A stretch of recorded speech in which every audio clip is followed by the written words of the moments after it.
This is the Troll Patrol, live with Justin FREAKIN. Now, divergence. I live in Alabama, and my truck was a small truck. And my dick is a, average-sized dick, but it's pretty. Welcome to the Troll Patrol, live. It's a freaking Thursday. My cats are acting weird. We've got news to cover. What a fucking show we have for you tonight. I promise we're going to end on a puppy and a baby. Oh shit. We're going to talk about the billboard that popped up in Nashville supporting Morgan Wallen. Also coming to us from Nashville, Kid Rock dropped a homophobic slur just in time for Pride Month. Apple won't let you get your fuck on, but if you take your phone to an Apple shop, they'll upload your nudes for you. Wild video of a father dumping a shit ton of pennies in his daughter's yard. We're going to get the story on that. Jeffrey fucking Toobin was back on CNN. Apparently he's going to explain to us how he got caught masturbating on a Zoom call. That's going to be hella fun. There's this whole thing. Matt Walsh, that dumb motherfucker, he was trying to raise money for AOC's Abdullah. Abdullah. I do not speak Spanish. I fucked that word up. I cruise the internet. I troll the internet, to be more precise. Plus, Dr. Fauci was on MSNBC explaining all the attacks from the right wing. I'm interested to hear his side of the story after we've heard like a week straight of Fire Fauci. Speaking of which, one of the clips I made of the show last night was the segment with Marjorie Taylor Greene and the Fire Fauci Act, and then the woman in Ohio who was talking about the vaccine made you magnetized. Remember, I ran over, I got a fork and tried to stick it to my fucking forehead? That is my very first content strike on YouTube. Well, clearly I have the word in front of me, but I don't know how to say it. I'm looking at it. That didn't help me. But I appreciate it. But that is my very first content strike on YouTube was medical misinformation because I was mocking somebody that was saying stupid shit about vaccines and trying to stick a fork to my forehead. Oh shit, but starting off tonight, the FBI director, Christopher Wray, testified in front of Congress.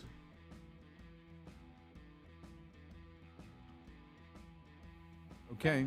So he was asked point blank, Director Wray, you've done by Representative Cohen, foot soldiers in the January 6th insurrection. Kind of like going after Al Capone and getting all of the lottery sales tickets, the people that do the bootlegging in the street. You, to the best of my knowledge, haven't done anything to go after the people who incited the riot, the big bosses, the leaders, which is Donald Trump. Do you have any investigation or have you done anything to look into Trump's activities on the day of the insurrection? Very good question if you ask me. Calls in and out, and of meetings that he and Roger Stone and others may have had with leaders of these groups. Oh, yeah. Again, a congressman, somewhat along the line. Abdullah? I suck. I mispronounce shit on this show all the time. My apologies. Now, we look up words and shit. I like knowing how to say shit. Let's fucking do it. Let's learn shit, because that's what this show is about. I want to learn shit. Abuela. I really butchered that. Abuela. I'm sorry if that was incredibly loud. It seemed like. Abuela. So we're going to talk about AOC's abuela, or grandmother, here in just a little bit. All right, so FBI Director Christopher Wray asked point blank if Donald Trump is under investigation for his role in the January 6th attack. Well, again, Congressman, somewhat along the lines of something I said earlier, because we have not one, but now close to 500 pending criminal cases, all of which are in the hands of judges who feel very strongly about how much I discuss pending cases. I want to be careful about that. We have brought, in addition to what you're describing as kind of the lower level type offenses, we have now started to bring a number of conspiracy charges of various individuals. Yes, I think there's about 30 plus individuals who have been charged with conspiracy. Yes, sir. I appreciate and understand that, but I'm talking about Mr. Big, number one. Have you gone after the people who incited the riot? Well, I don't think it'd be appropriate for me to be discussing whether or not we are or I mean, fair enough. investigating specific individuals. I just don't think that's appropriate.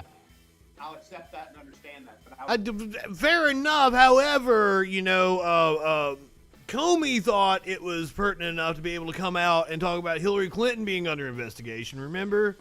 I urge you to do it. He said, come to Washington on the day of the Electoral College, a month earlier, no other day. And he said, it will be big and it will be wild. I read that as violence to occur. And I was with a Capitol policeman on Sunday who said, yes, they had information that said it was going to be violent. You and the FBI did not make the case. You should have warned, and you had a duty to do that. Let me ask you this. Have you seen Mr. McGahn's testimony yet? No, sir. I urge you to look. I don't know if you can do anything without the direction of the Attorney General, but it Apparently, was told to lie by the president about. there you go. That was exactly what I was going to say.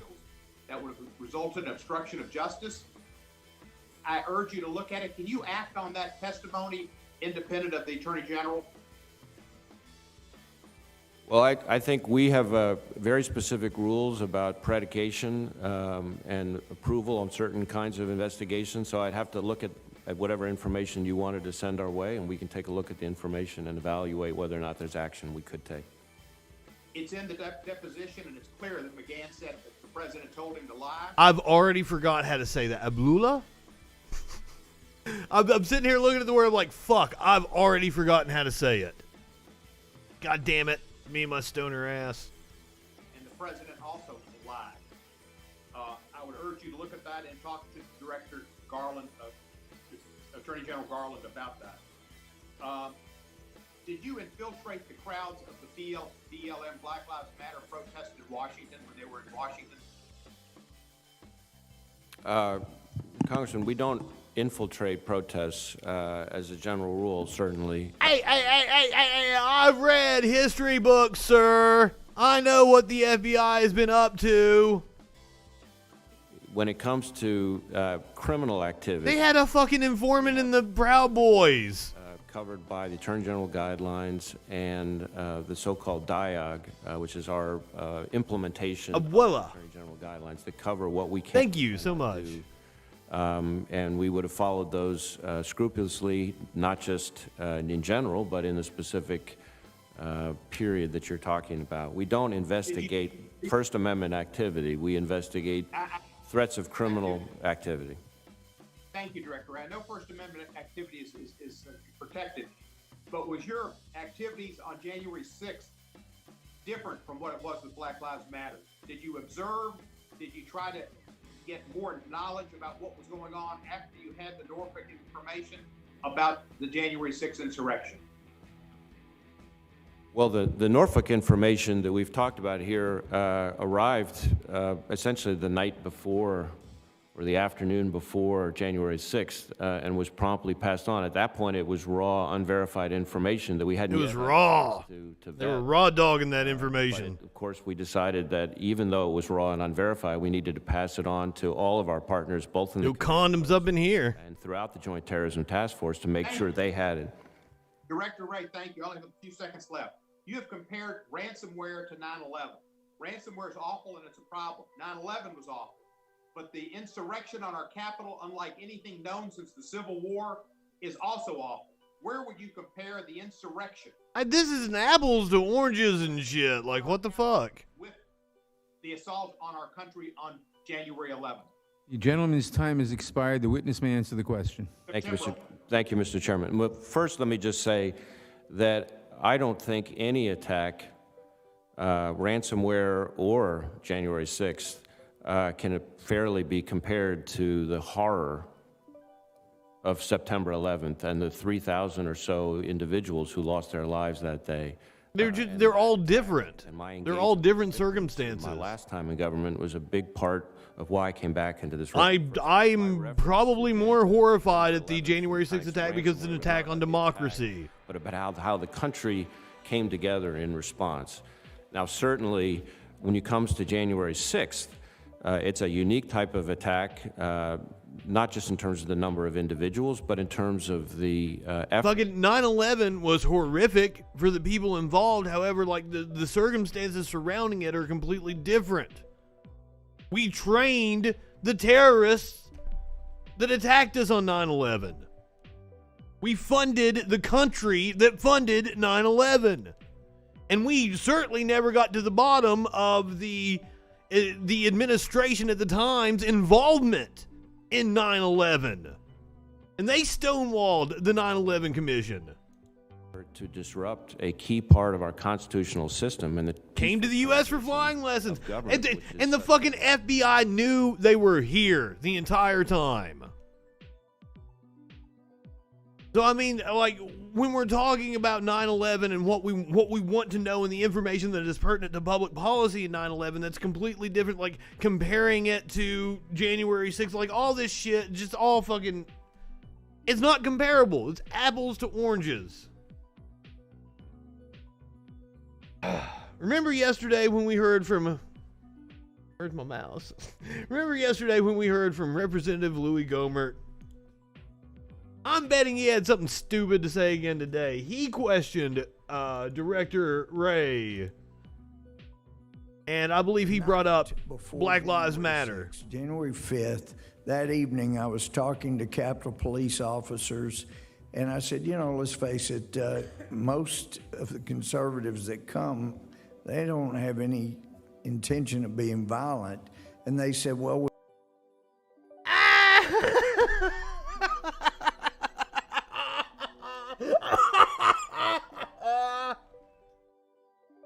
they brought a fucking gallows and chanted "Hang Mike Pence."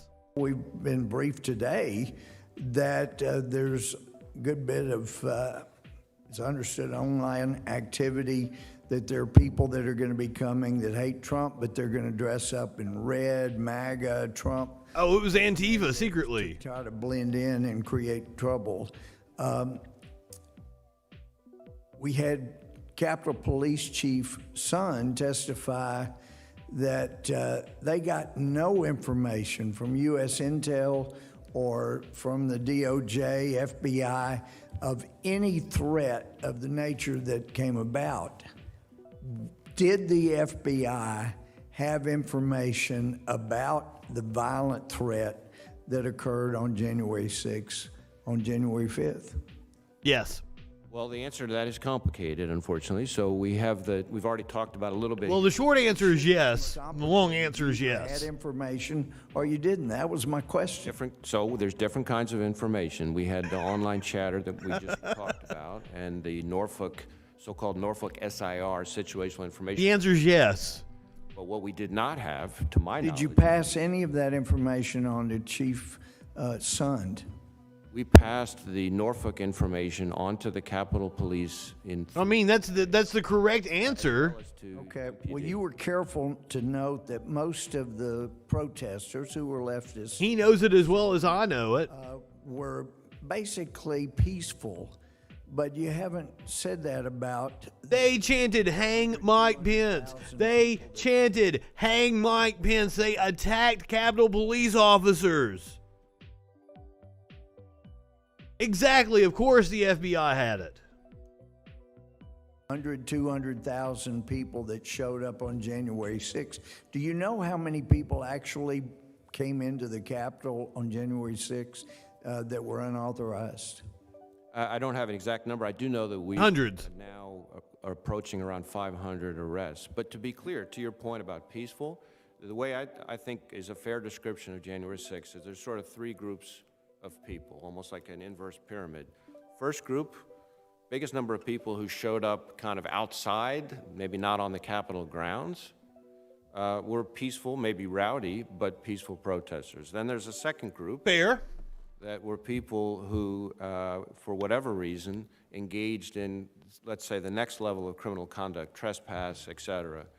And that is criminal, that is a violation, and those laws need to be enforced. And then there's the third group, which is where A few hundred. a lot of the arrests and a lot of the more significant charges that are coming out of our work right now, which are the people who brought all sorts of weapons, Kevlar, tactical vests, Planted air bombs. firearms. What's that? Anybody bring firearms? Gentlemen, I can think of at least one instance where there was an individual with a gun inside the Capitol, but for the most part, the weapons were weapons other than firearms. But there's three groups, and it's hard to paint with one broad brush every single individual. the gentleman's time has expired.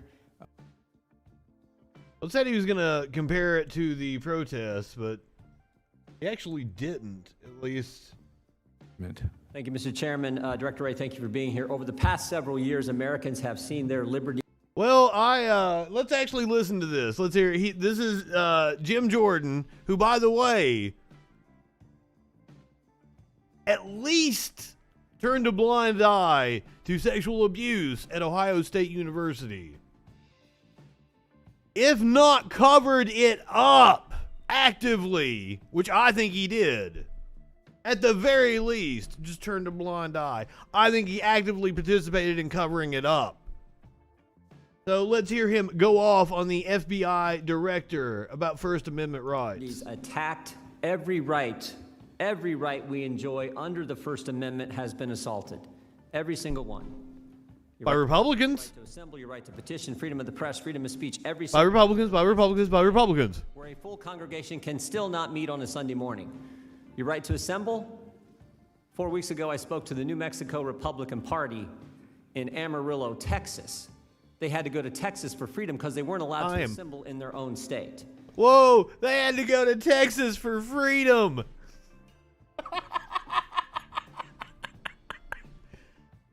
Right to petition your government. I'm not high enough for this shit. Sat here today on Capitol Hill having an important hearing with the director of the FBI, but our constituents can't come to their Capitol, lobby their member of Congress to redress their grievances because the Speaker of the House won't let them in.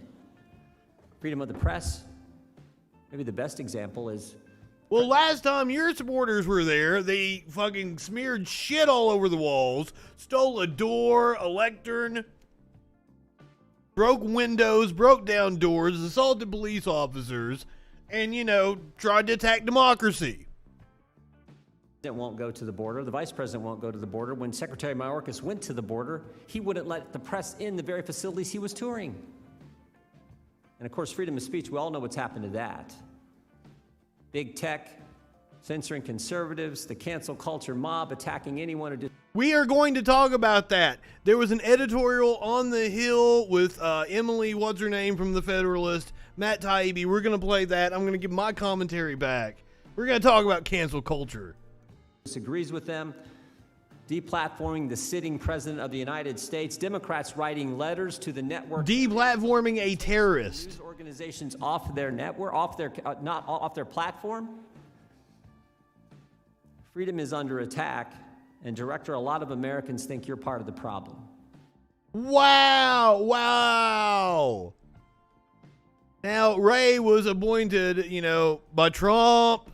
Director, it always seems. Oh, here, this was the clip I was getting ready to play. Once again, Jim Jordan here is asking the FBI director about leaks. That the leaks from our institutions and government agencies benefit Democrats. I mean, we just had the as Mr. Bishop pointed out. Everything is a wild-ass conspiracy with them. Sir, this thing about big tech, I'm going to say it later, but I'm going to go ahead and sum it up for you right now. This thing about big tech is actually capitalism. You're bitching about capitalism. YouTube has a platform and infrastructure that they pay for and provide to people, and a whole ad department that goes out and sells advertising. So you sign agreements to play by their rules. Am I upset that they took my video down? Yes. But ultimately, like, I don't have a right to be on their platform to enjoy their selling advertising and shit. I've got to play by their... That's just capitalism, sir. That's the thing that right-wingers have been extolling for years. And now that it's coming back to bite them in one very small instance, just because companies have to posture as being progressive in order to appeal to the majority of the people, because the majority of the people are progressive, has nothing to do with the company's actual policies. Disney may look like they're woke because they include a gay character, but when it comes to intellectual property, when it comes to tax policy, Disney is incredibly conservative. Why believe in the truth when you can peddle in fanciful stories? Fanciful stories like how Jim Jordan didn't cover up sexual abuse at Ohio State University. That's a fanciful story. U.S. citizens just happened to be at the time the Democrats are trying to raise taxes on the American people. And then, of course, there's what happened, someone from the FBI or DOJ leaking information about the fact that Mr. DeJoy, at least it's been reported that Mr. DeJoy is under investigation. As well he should be. I believe what's written in the press. Brazenly broke the law in front of all of us. Between 2004, I think, and 2015. So even if he did it, it seems to me the statute of limitations has run. So I want to ask about that in particular. Is there an internal investigation? And I'm sure he's very concerned with statutes of limitation, especially when it comes to charges of covering up sexual abuse at a college, aren't you, Jim Jordan? Or more specifically at the FBI, I know you have an inspections division. This is the division, my understanding, that looked into Andy McCabe's issue when he leaked information that he shouldn't have leaked. Is there some kind of internal investigation going on? Well, as you by now have probably come to expect from me, Congressman, of course I can't confirm any specific investigations, but what I can tell you... I'm not talking about an investigation that the FBI is, I'm talking about an internal investigation to actions that someone... Are you looking into yourselves? ...leaked information to the press regarding the Postmaster General. Likewise, I wouldn't confirm a specific investigation. We have our inspection division has a unit dedicated to internal investigations, and we put some of our best people in it because of how important it is.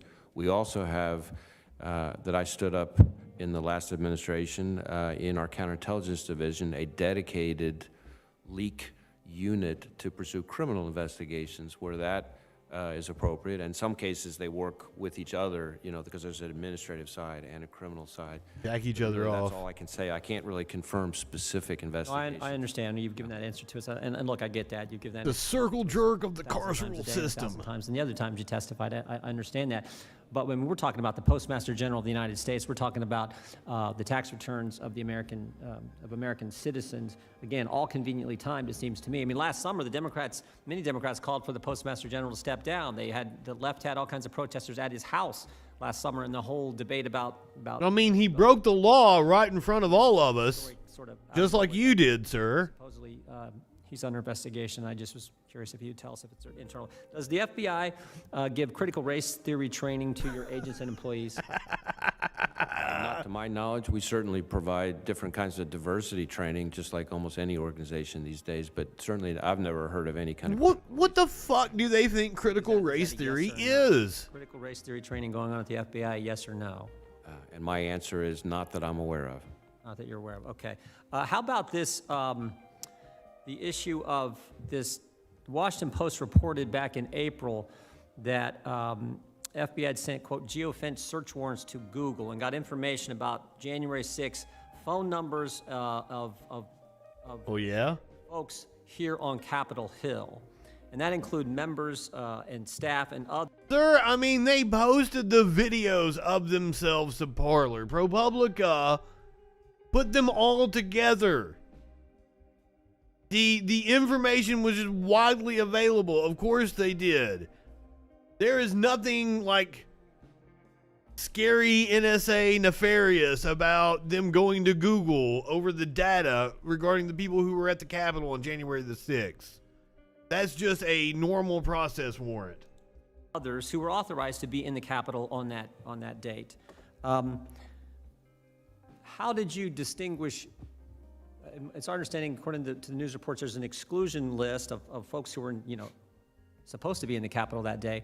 How is that all being handled? How did you determine who's on the exclusion list, who isn't? How did you get that information, and what are you doing? Google, sir. Google knows everything about all of us. Hey, Google. You know everything about me, right?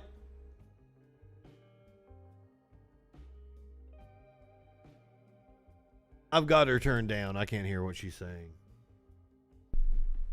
Shut the fuck up.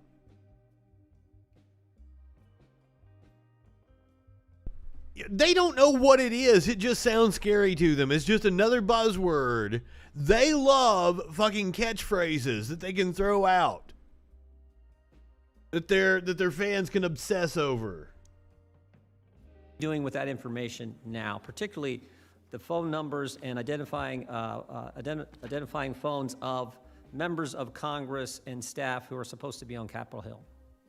So I think you anticipated probably the most important part in your question, which is, again, and I want to be careful not to talk about any specific investigation, but the geolocation data that we're talking about is, again, it's not, it doesn't identify a person, it identifies a device. And so one of the first things we needed to do, because on January 6th itself, our focus was on trying to secure you all and the facility, so we weren't arresting people here on site. So after the fact, we needed to figure out who was here by looking at the list of device numbers. And then with that, we needed to be able to get from, and I think we got it from the Capitol Police, but I'm not sure about that, a list of who was, as you said, supposed to be here so that we could exclude those people and focus on the numbers of We know that who were some not people- supposed to be here. No, and then using those numbers, then start to pursue logical investigative leads. I would just think Google would be like, here, these are the ones you need. Thank you. But some people who were supposed to be here, we know were Or Apple. called by the FBI, and they were staff on Capitol Hill. That's because you didn't know. Because he's just bringing up Google specifically, but you know they went to Apple as well. Expired. The gentleman may, the witness may answer the question. Well, again, I don't want to speak to any And specific. between the two, that's fucking 98% of the phones that were at the Capitol. I don't know. That number might be a little bit lower. The Capitol might have had some people that had like the crickets or the whatever the fuck phones. Because it's a bunch of fucking old boomers.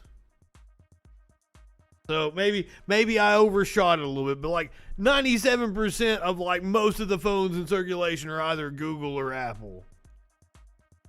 The witness may answer the question. Well, again, I don't want to speak to any specific investigation, but our reasons for going to interview witnesses about things are a lot more than geolocation data. So it may have been that we saw a video footage of somebody and we think this person saw something in this place, or some witness told us go talk to this person because they know what happened over here. So there's a whole host of reasons why we would have gone to interview somebody that might have nothing to do with geolocation data. So I can't really speak to any specific person who. The exclusion list Gentlelady's time only has, the gentlelady's time has expired. Did he call him the gentle lady? Had props if he did. No, we don't misgender people here. I'm sorry. Even though I look at it as an insult. They would be insulted. Jim Jordan would be insulted by calling him a lady.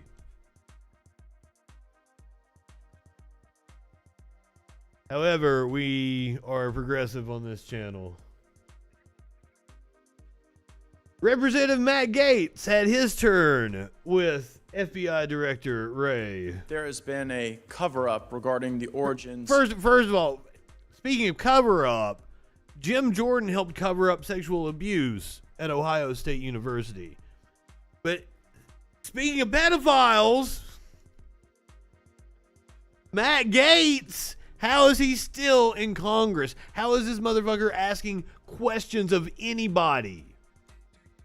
Of coronavirus, we see it in the Fauci emails. We see it in the G7's call today to renew an inquiry into those origins. We see it in the Biden administration's efforts to squelch investigation into the origins of the coronavirus. And I want to figure out what side the FBI... Boggles my mind. I do not know how he's still a congressperson. Dr. Li Mingyan landed at LAX. Any person that could feel shame or embarrassment would have already resigned and wouldn't be in the public eye. This motherfucker is parading around doing rallies.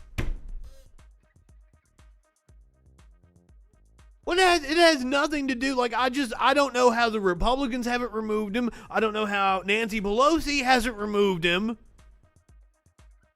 I don't know how he hasn't removed himself just out of fucking human decency.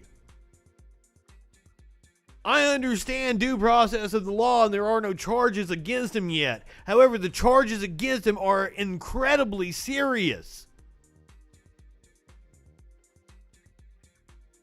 And we know that the investigation exists, so therefore he should step down if he had any decency. God, the fucking Al Franken isn't a senator anymore over a stupid fucking picture where he wasn't even touching the woman's tits.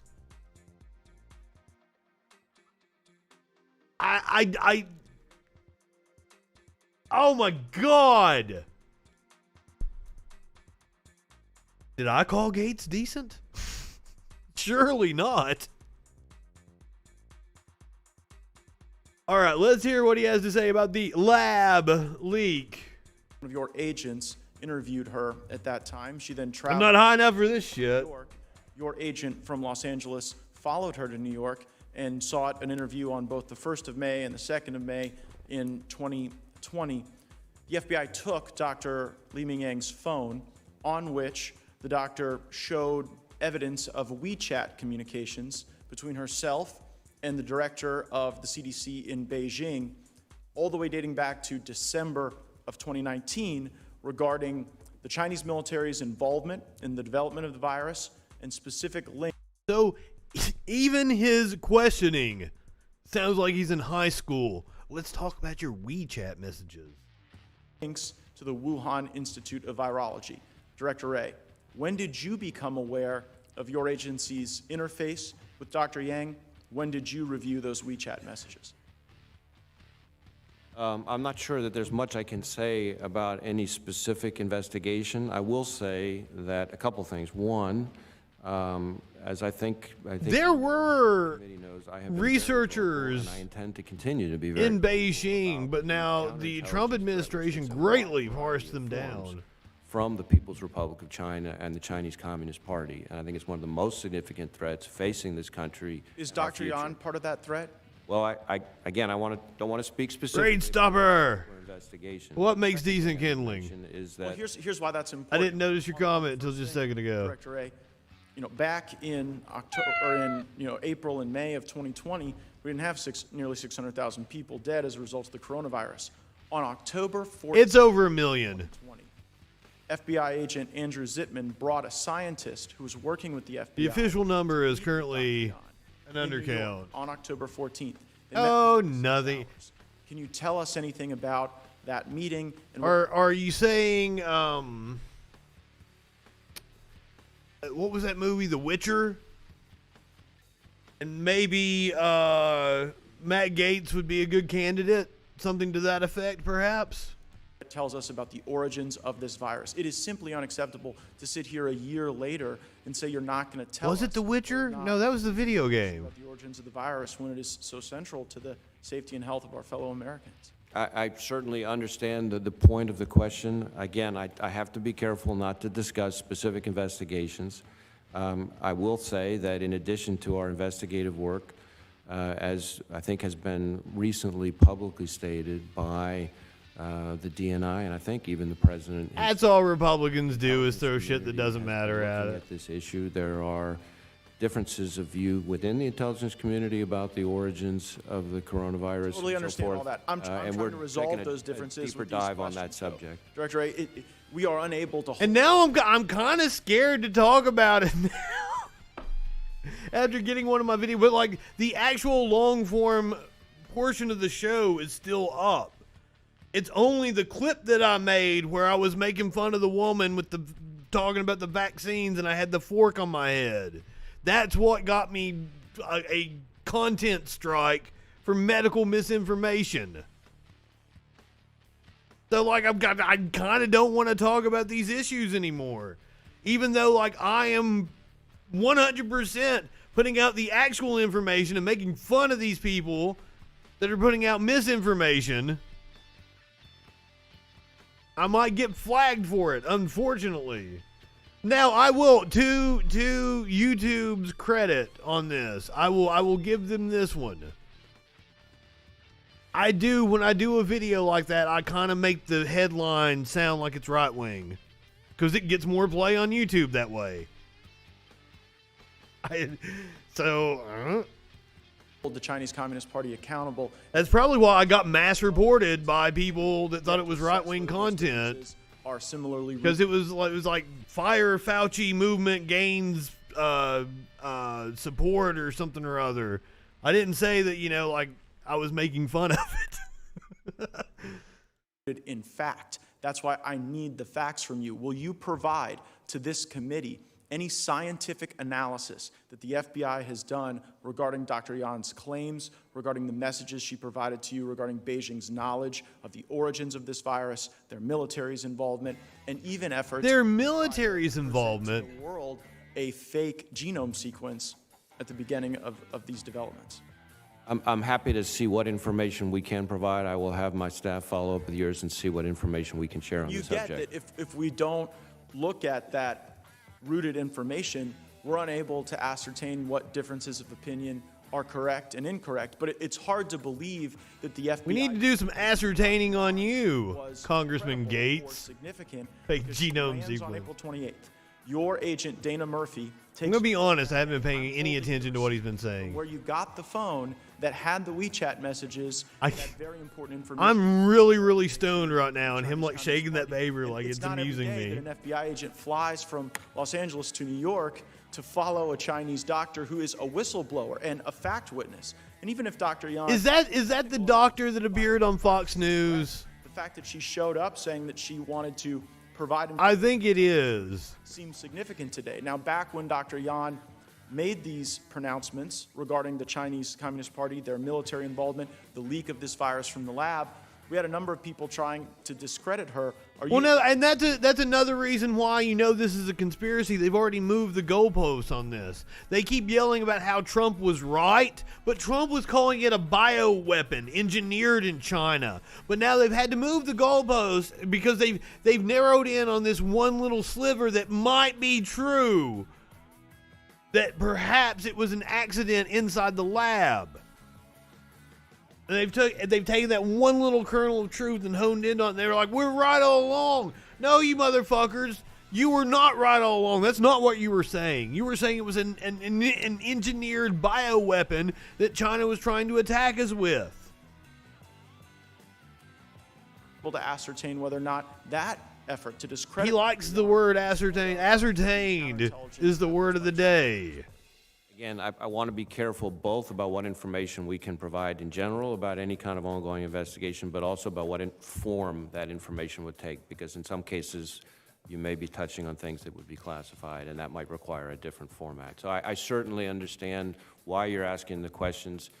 Let me commit to you that I will go back with my folks and see what information with his folks provided and what form it would have to take if we can provide any. He's going to take Matt Gaetz back to his folks. The gentleman's time has expired, Mr. Deutsch. Oh, wait, hold on, Mr. Chairman. You let everybody else go over for a minute. May I be recognized just for unanimous consent request? The gentleman's time has expired, You're not Mr. treating Deutsch. everyone equally, Mr. Chairman. You went over by more than Gentleman's a minute. time... Well, he's the chairman, motherfucker. Time has expired, Mr. Deutsch. What? I just want a unanimous consent request. He's talking about not treating people equally. Okay, I'm sorry. Just a UC is all. Go ahead. Thank you, Mr. Chairman. I seek unanimous consent to enter into the record the receipt from the United States Department of Justice wherein Dr. Yang's phone was taken by FBI agent Dana Murphy. Without objection, gentlemen. None of it makes any sense.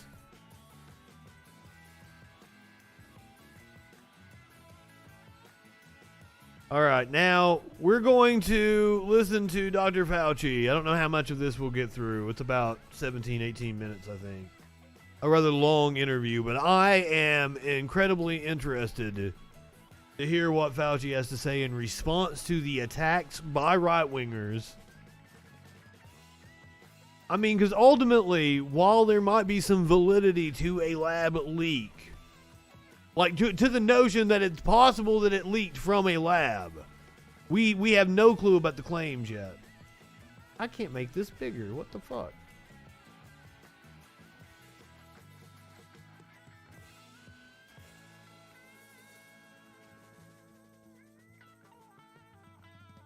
It is possible that it leaked, like a 5% chance it leaked from a lab, 95% chance it's zoonotic. Right-wingers are acting like it is 100% certain it leaked from a lab, that there was a cover-up, and that they've been vindicated somehow.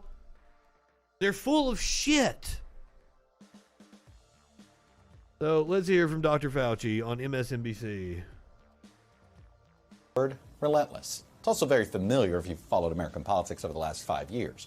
This is an attempt to weaponize something that isn't, that's kind of harmless. Like an 11-year-old boy in kids' movies. That's a very apt description of Congressman Gates. Republicans are calling for his ouster and trying to tie him to various conspiracy theories. Largely, it seems, in an effort to excuse. Also, I was that 11-year-old that thought he was all-knowing. Handling of this pandemic. The result: Dr. Fauci now finds himself at the center of the GOP's pandemic messaging. 100%. A public health official like him does not like to be.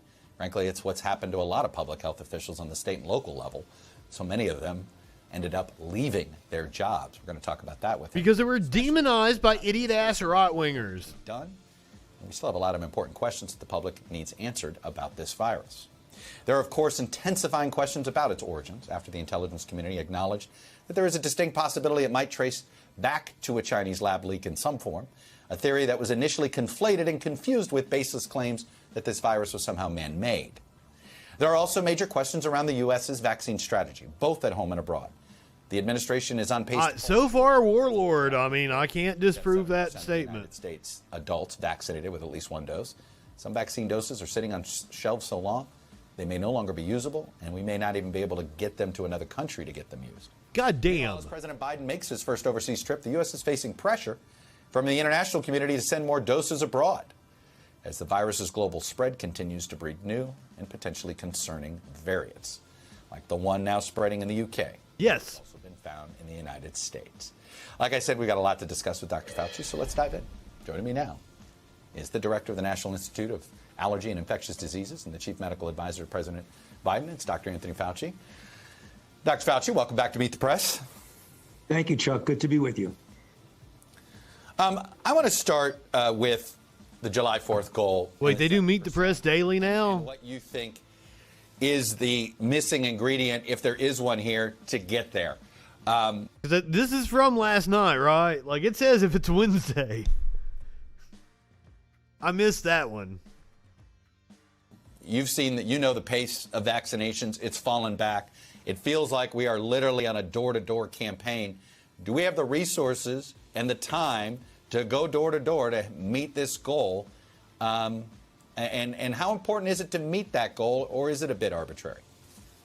Well, it is important to meet it. It was when you said we go door to door in other countries. The so impetus and the stimulus to get there.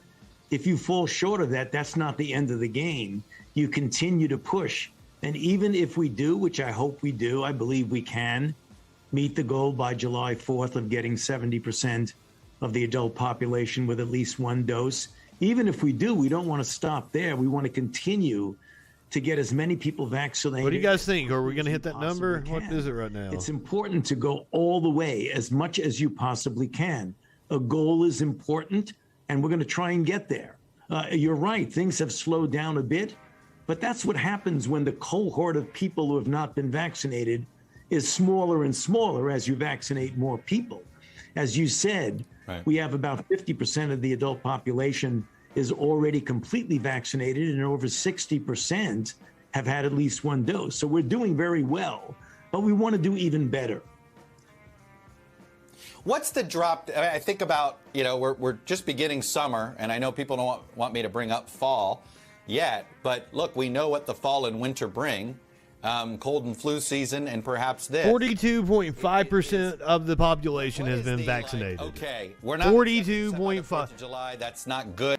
42.5% of the population has been completely vaccinated.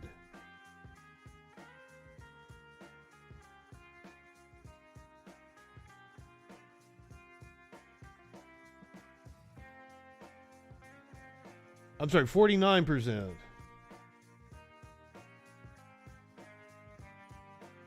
Fuck, I don't know. I'm not reading this chart right. I'm fucking up.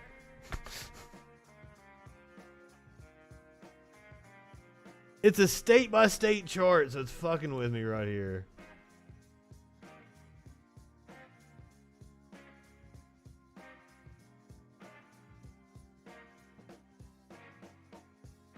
Wait, you can't get your first shot, Adam? What?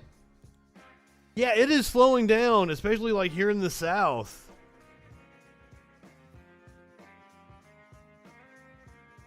The Northeast has the highest vaccination rates.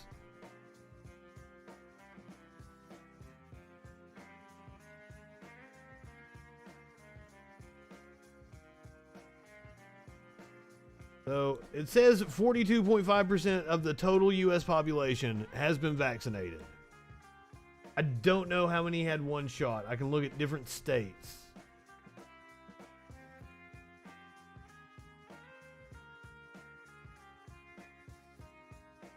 Yeah, can you not make an appointment?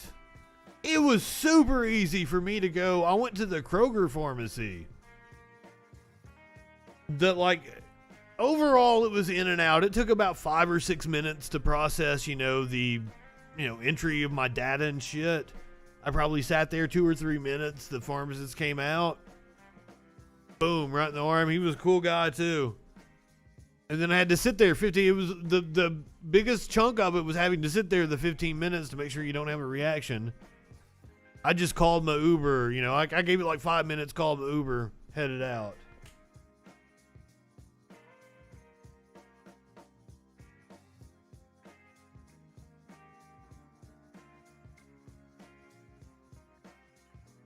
Whoa. I do not encourage being dope sick. Yeah, it was like, I called and was like, can I come today? And they're like, yeah, if you can get here before 2. I'm like, all right, that sounds good. Like they're going to give you like some kind of a window or something, depending on the day.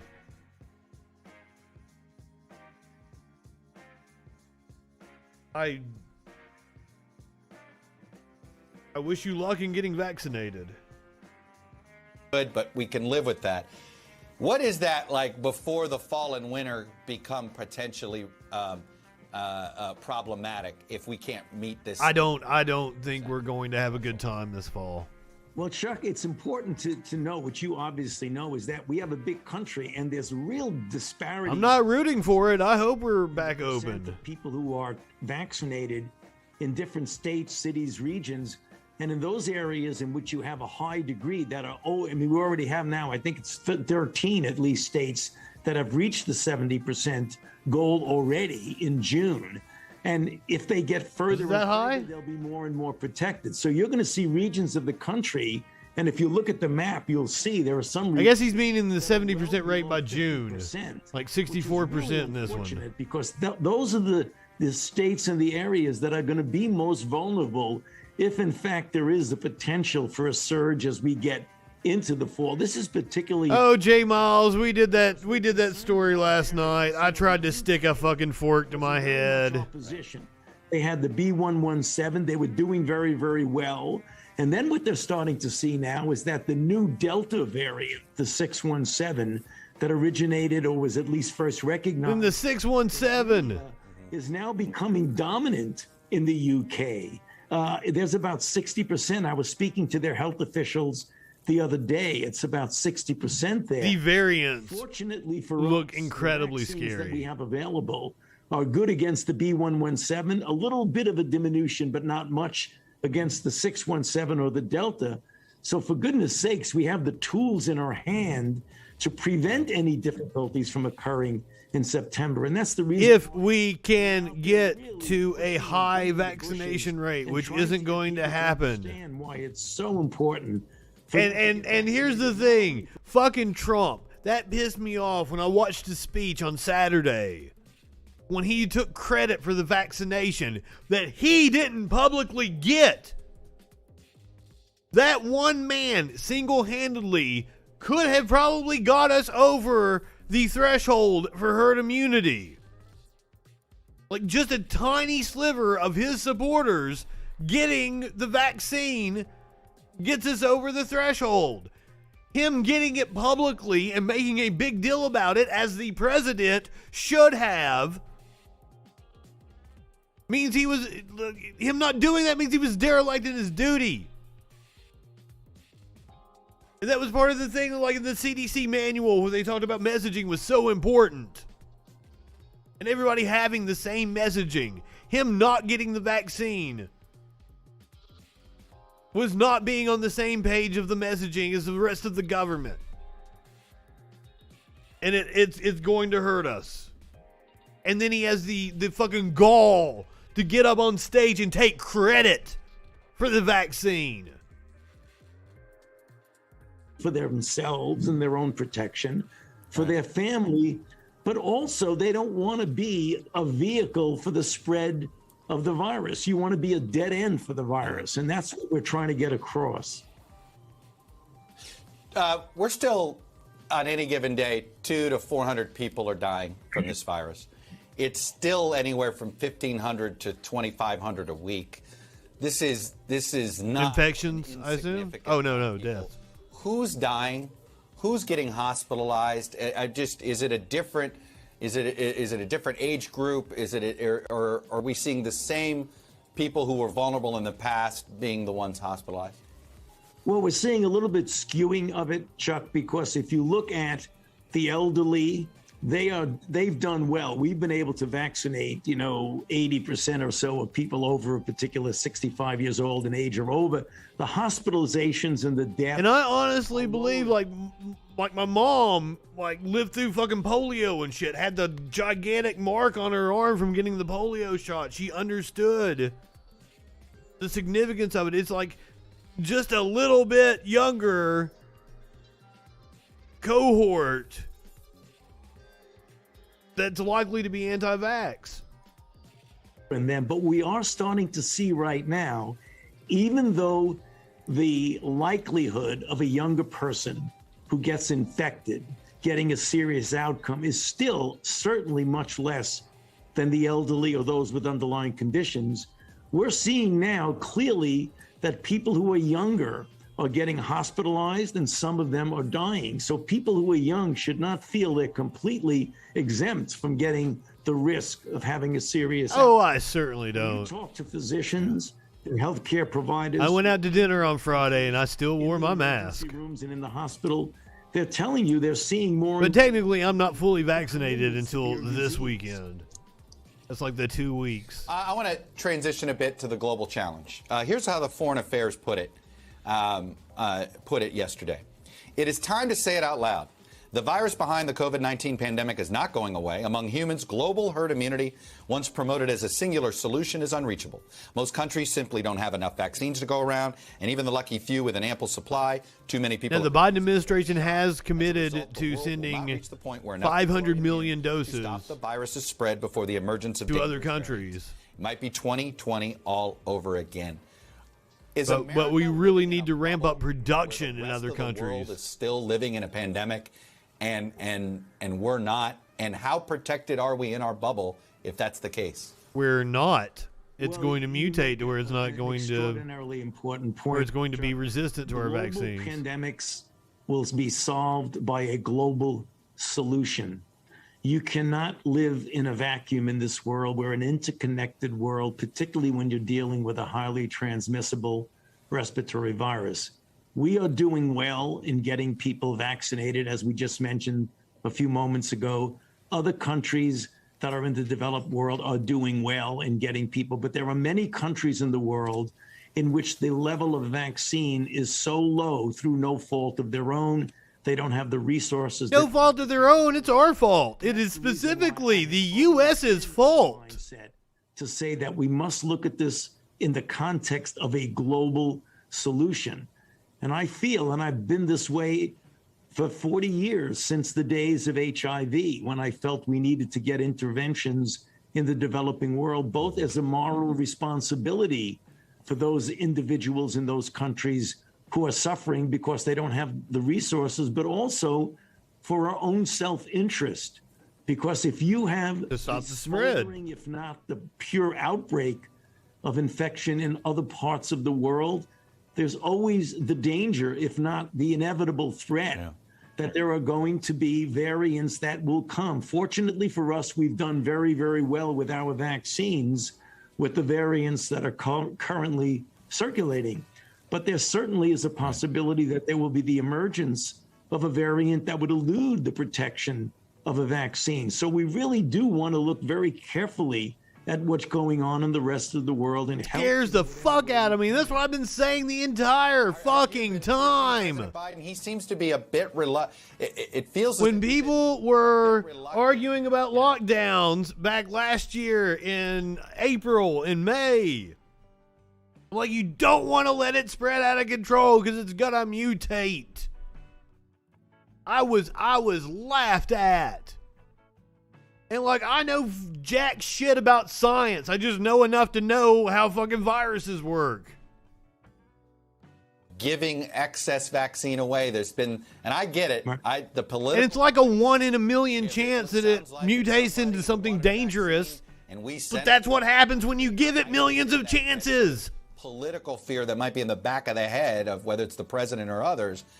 But have you, why does it appear we have been a bit slow with handing out our virus around the world? Yeah. Intellectual property. To your question, through the medical team, through Jeff Zients and the entire protecting the profits of Pfizer and Moderna, have made it very clear. I have been very vocal about the need to have a global solution. I've mentioned this to the president. It has gone to the president through the team. The president is A, aware of it, B, sensitive to it, and very empathetic. Release the IP. Wait to see what happens in the G7. I think that's important for us to wait to see what the president. That's the important thing. Sounds like one of those, you don't want to get ahead of the president. As somebody who covered presidents, I think I know the trap you may feel like you're in on that front on public disclosure. Let me transition to a report yesterday, and to get at origin of COVID. The Wall Street Journal found out that there was a report on the origins of COVID-19 by a U.S. government national laboratory, and that they concluded the hypothesis claiming the virus leaked from a Chinese lab in Wuhan was plausible, and at the time deserved further investigation. So here we go. Here's the juicy shit. What kind of light can you shed on this report, and what do you remember about it at the time? Yeah. Chuck, there's nothing new about that. All of us have always realized, and I feel this way, I haven't changed. Most of the scientists that I know feel that way, that the most likely origin is a natural origin from an animal reservoir to human. However, we have not ruled out the possibility that there could have been a leak from the lab of them working on the virus. It could have been that someone was infected early on, they brought him into the lab, and it came out of the lab, but it was already out in the community. So I think the confusion is because most of the scientists felt that the most likely... No, I hadn't thought about that as a reason why the researchers might have gotten sick. If they had brought somebody who was already sick into the lab to study them. over again. We've seen it with SARS-CoV-1, with MERS, with Ebola, with influenza, with pandemic flu, with bird flu, with HIV/AIDS. That's what you see all the time. That happens when you have the animal-human interface. But all of us have been open-minded enough to animal-human until interface. you nail down exactly what it is, you always must leave open the possibility with an open mind that there could be a leak. Right. So what that report that you just put up is saying is not anything new or anything that anyone has been articulating all along. When a scientist says they feel that the most likely etiology, the most likely origin is, in this case, natural, that doesn't mean there's a closed mind to it being a leak, even though many people feel, myself included. And they will change their position when new evidence becomes available. Is a natural one. By the way, we keep talking about a leak and natural origin. And this gets to sort of the circular logic of this critique. I'm not a scientist, but let me ask you this. If this was a Amen, brother. virus, why is one of the worst vaccines that's circulating globally the one created by the Chinese? Right. I think you may have mentioned it in the run into the show, Chuck, very accurately, that what I think people conflate and maybe get confused when they say leak. There's two ways of looking at that. Did you deliberately make a virus that you wanted to do harm to the world, and then it leaked out? Well, why would the Chinese want to make a virus that equally kills them as kills other people? So that's the reason why when you talk about that's really way out there and like off the wall, off the chart. The other one is, I feel like he's trying to say like no. They would do something where like their genetics like aren't affected. Like, are you trying to say they've got that kind of technology that they're working on? They could exclude certain like genomes and shit. Well, what would happen with like mixed race couples? And I'm going down a rabbit hole now. in which they made somehow manipulating the virus and then it leaked out. Certainly that's a possibility. Nothing that we've seen, if you look at the virus, looks like that it might have been manufactured in the laboratory. When you get the virologist, the evolutionary phylogeneticists who know virology, look at that and says, we don't see any fingerprints there. It looks like that. But Rand Paul said a furin cleavage site. That happens with other viruses. It's happened with coronaviruses. So there's the possibility. You always want to keep an open mind.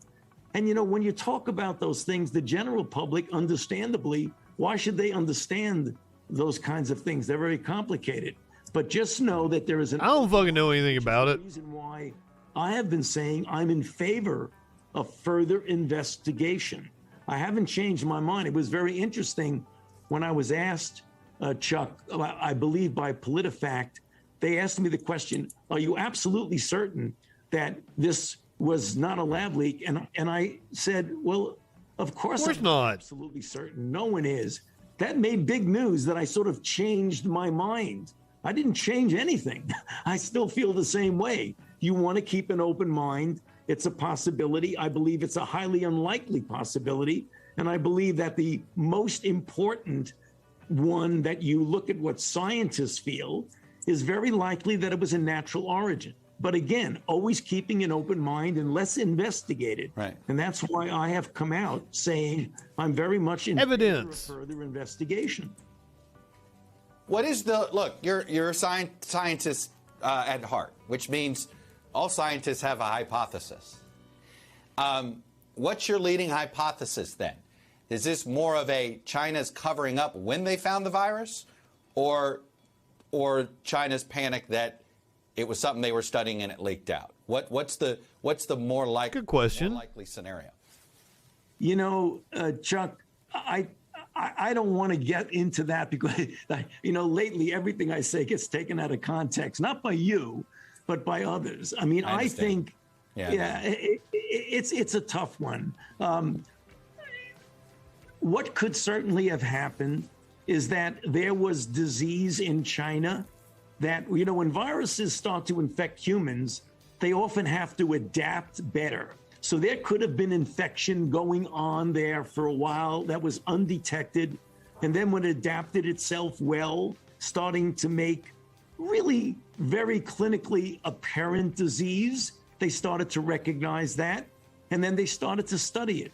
The answer is, Chuck, I don't know what went on there. I don't. Fair enough. Welcome back. In what feels... Nah, we're leaving now. We're moving on to the next controversy. No, I don't know what to expect in terms of when we might know about the actual origins, when we might get answers to any of these questions.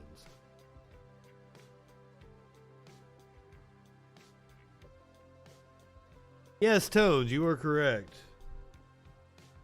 It's just for throwing out guesses to be tested. It is not for saying, like, well, I feel like it's like... And science doesn't deal in absolutes, but, like... He was speaking to the oranges. Alright, the Democrats are pissing me off. They're once again going after Ilhan Omar because they're stupid. This coming to us from Fox News. Senior Democratic leaders issued a unified statement on Thursday denouncing comments made by Minnesota Democrat Representative Ilhan Omar when she compared U.S. and Israeli war crimes to actions by the Taliban and Hamas. I would say that she was indeed wrong in her critique. The Taliban and Hamas have a long way to go to catch up to Israel and the U.S. when it comes to war crimes.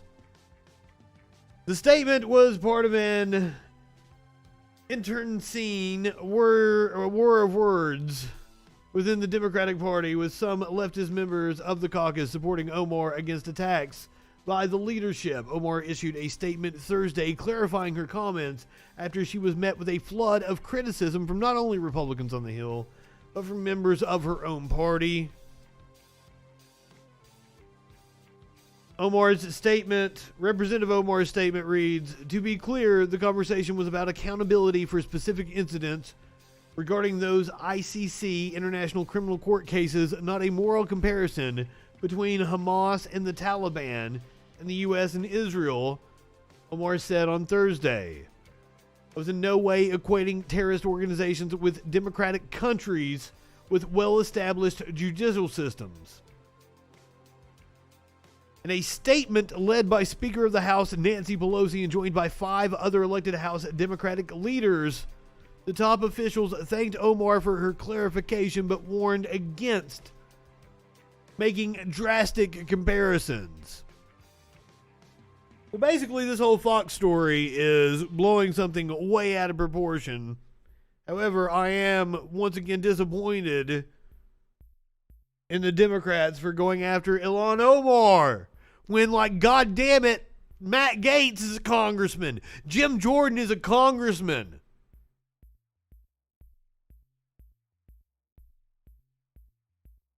Fuck.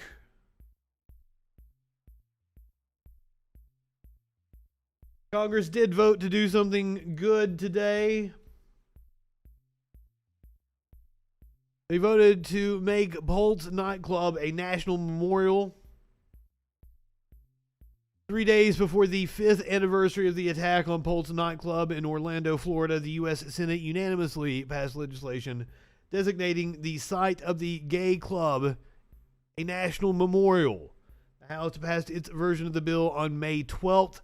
The measure now goes to President Joe Biden, who has supported a number of pro-LGBTQ proposals and is expected to sign it into law, though it is unclear when. If I had to guess, it would be 3 days from now on the 5th anniversary if he's back in the country.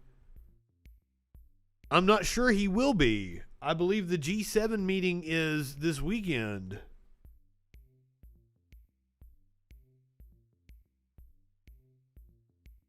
Senator Rick Scott from Florida actually introduced the Senate bill. Scott was governor at the time of the massacre. Good on Rick Scott. Very unexpected.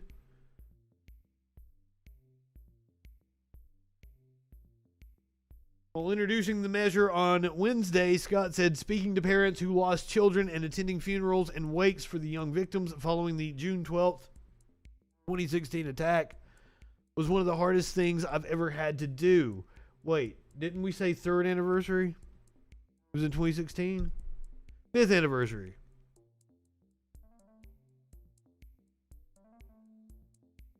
While a similar bill passed the House in 2020, it languished in the Senate. Scott's measure passed by unanimous consent, enjoying bipartisan backing. Of course, it had to be proposed by a Republican in order to get him on board. It enjoyed bipartisan backing from fellow Florida Senator Marco Rubio, a Republican, and California Senator Alex Padilla. In a statement, Rubio said he was inspired by Orlando's continued resiliency, pride, and strength, though these motherfuckers are part of a party that have blocked rights for the community. They're still attacking the community with their trans bills. Of course they didn't criticize themselves. All right, this is a story I want the lowdown on. I don't really know what's going on, and obviously I don't know how to pronounce Abula. Fuck. I don't even know if this story uses the word. Abuela. Abuela.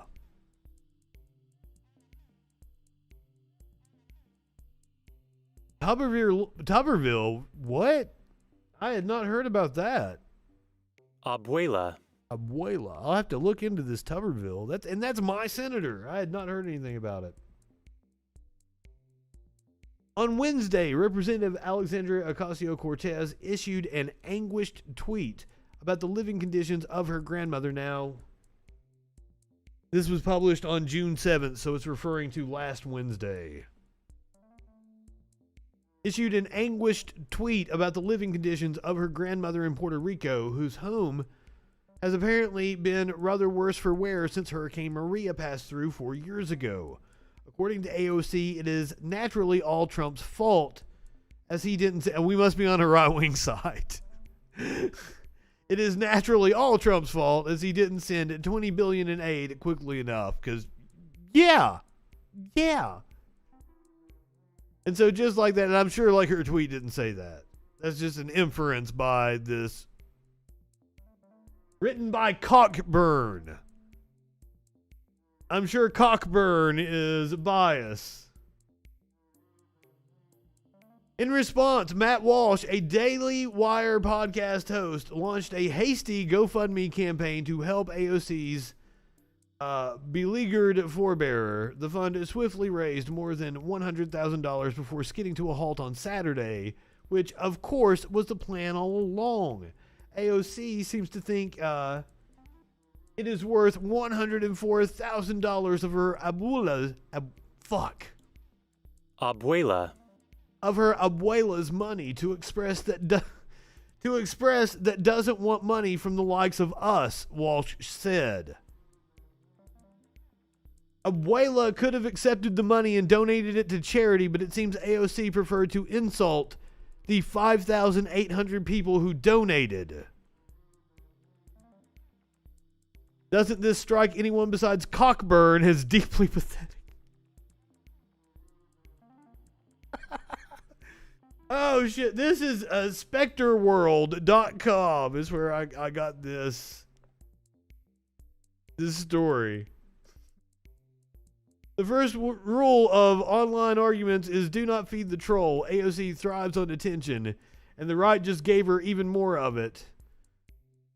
It's not like any of this is going to make AOC embarrassed about her rhetoric. 3 years on Twitter and Twitch have made it obvious AOC is beyond embarrassment. Holy fuck! Wrote a man with the writing under the pen name Cockburn. God damn. Right-wingers are morons.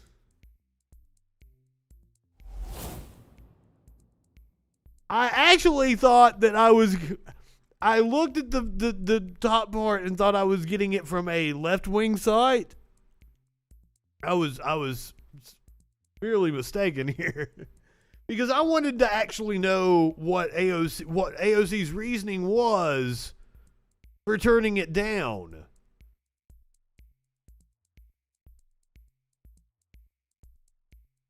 See, because like I read this part. In the last week, the most visible conservative cause has been a silly stunt against a high-profile congresswoman. I thought it was going to be bashing the fact that the most visible conservative cause was a silly stunt. No. They are on the side of the silly stunt. They aren't embarrassed by the fact that the most visible conservative cause, by their own words, was a silly fucking stunt to try to own the libs. Fucking shit. Zero self-awareness. I wish these people could feel embarrassment.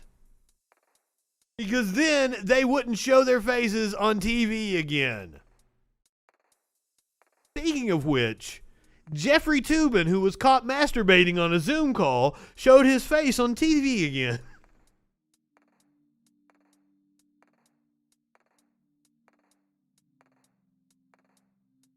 So this should be good and highly entertaining. I don't know if I'm high enough for this one. To quote Jay Leno, what the hell were you thinking? I didn't think I was on the call. I didn't think obviously you see me. You thought that you had turned off your camera? Correct. I thought that I had turned off the Zoom call. Now, that's not a defense. This was deeply moronic and indefensible. Oh, I thought it was the whole interview. Shit. No. I want to hear from Jeffrey Toobin. We can't stop there. I want the whole goddamn segment.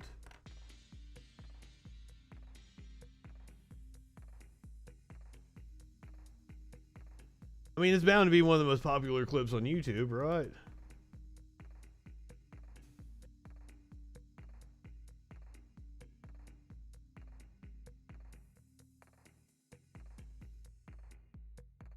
Here we go. Jeffrey.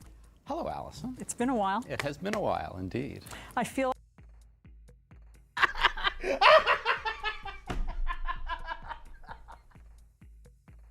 I would go back to TV. Honest to God, I wouldn't.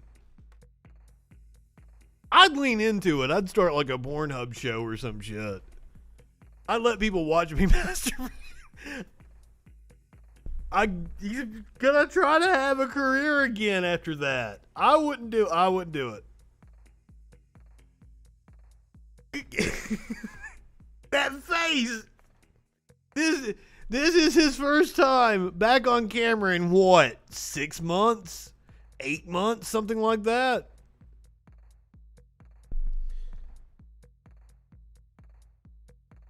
I feel like we should address. Tones, I don't know what you're talking about. This is my candy. This is fucking shit. I am.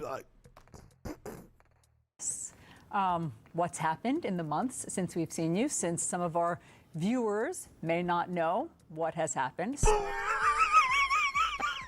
No, we all know. We all fucking know.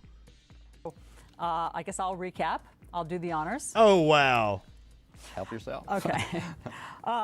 In October, you were on a Zoom call with your colleagues from the New Yorker magazine. Everyone took a break for several minutes, during which time you were caught masturbating on camera. You were subsequently fired from that job after 27 years of working there. And you, since then, have been on leave from CNN. Do I have all that right? You got it all right, sad to say. Okay, so to quote Jay Leno, what the hell were you thinking? Well, obviously, I wasn't thinking very well or very much, and it was something that was inexplicable to me. I think one point, I wouldn't exactly say in my defense, because nothing is really in my defense. I didn't think I was on the call. I didn't think other people could see me. You thought that you had turned off your camera? Correct. I thought that I had turned off the Zoom call. Now, I don't know about. I think he gets a thrill from. I think he's an exhibitionist. Look, like, how else does he get back on TV after that? Like, he's fucking into it. He wants people to see him whack his willy. That's what I'm saying. He should have left CNN and started a Pornhub channel. Get you an OnlyFans, sir. That's not a defense. This was deeply moronic and indefensible, but that is part of that. I just, knowing that, I can't have your legal analysis. And, like, not that there was anything wrong with your legal analysis before this incident. I just don't know that I can watch you without, like, thinking about it. Part of the story. And, you know, I have spent the 7 subsequent months, miserable months in my life, I can certainly confess, trying to be a better person. I mean, in therapy, trying to do some public service, working in a food bank, which I certainly... Well, now, like, we shouldn't be ashamed of our sexuality. It's okay. It's okay to masturbate. The gross part about this is, like, the violation of trust of your coworkers in a professional setting. That's the only problem with what you did, sir. Masturbating in the comfort of your own home is totally fine and nothing to be ashamed of and nothing you need to do any kind of penance for. Good on you for doing charity work and what have you and going to therapy if you feel that you need it. However, we shouldn't shame people over their natural fucking urges. The only thing you have to apologize for is the fact that you violated your fucking coworkers' trust. And I don't know that there's not something like you were kind of into it and you were hoping that your coworkers saw you. That's my thought process on it, knowing pervy people the way I do. Working on a new book about the Oklahoma City bombing, but I am trying to become the kind of person that people can trust again. I'm sure you've replayed that embarrassing moment over and over many times. Have you? I think he's into it. He has totally played it over and over again. He's gotten off to it a few times. About what it must have been like to be on the receiving end of that Zoom call? Well, I haven't just thought about it. I've spoken to several of my former colleagues at The New Yorker about it, and, you know, they were shocked and appalled.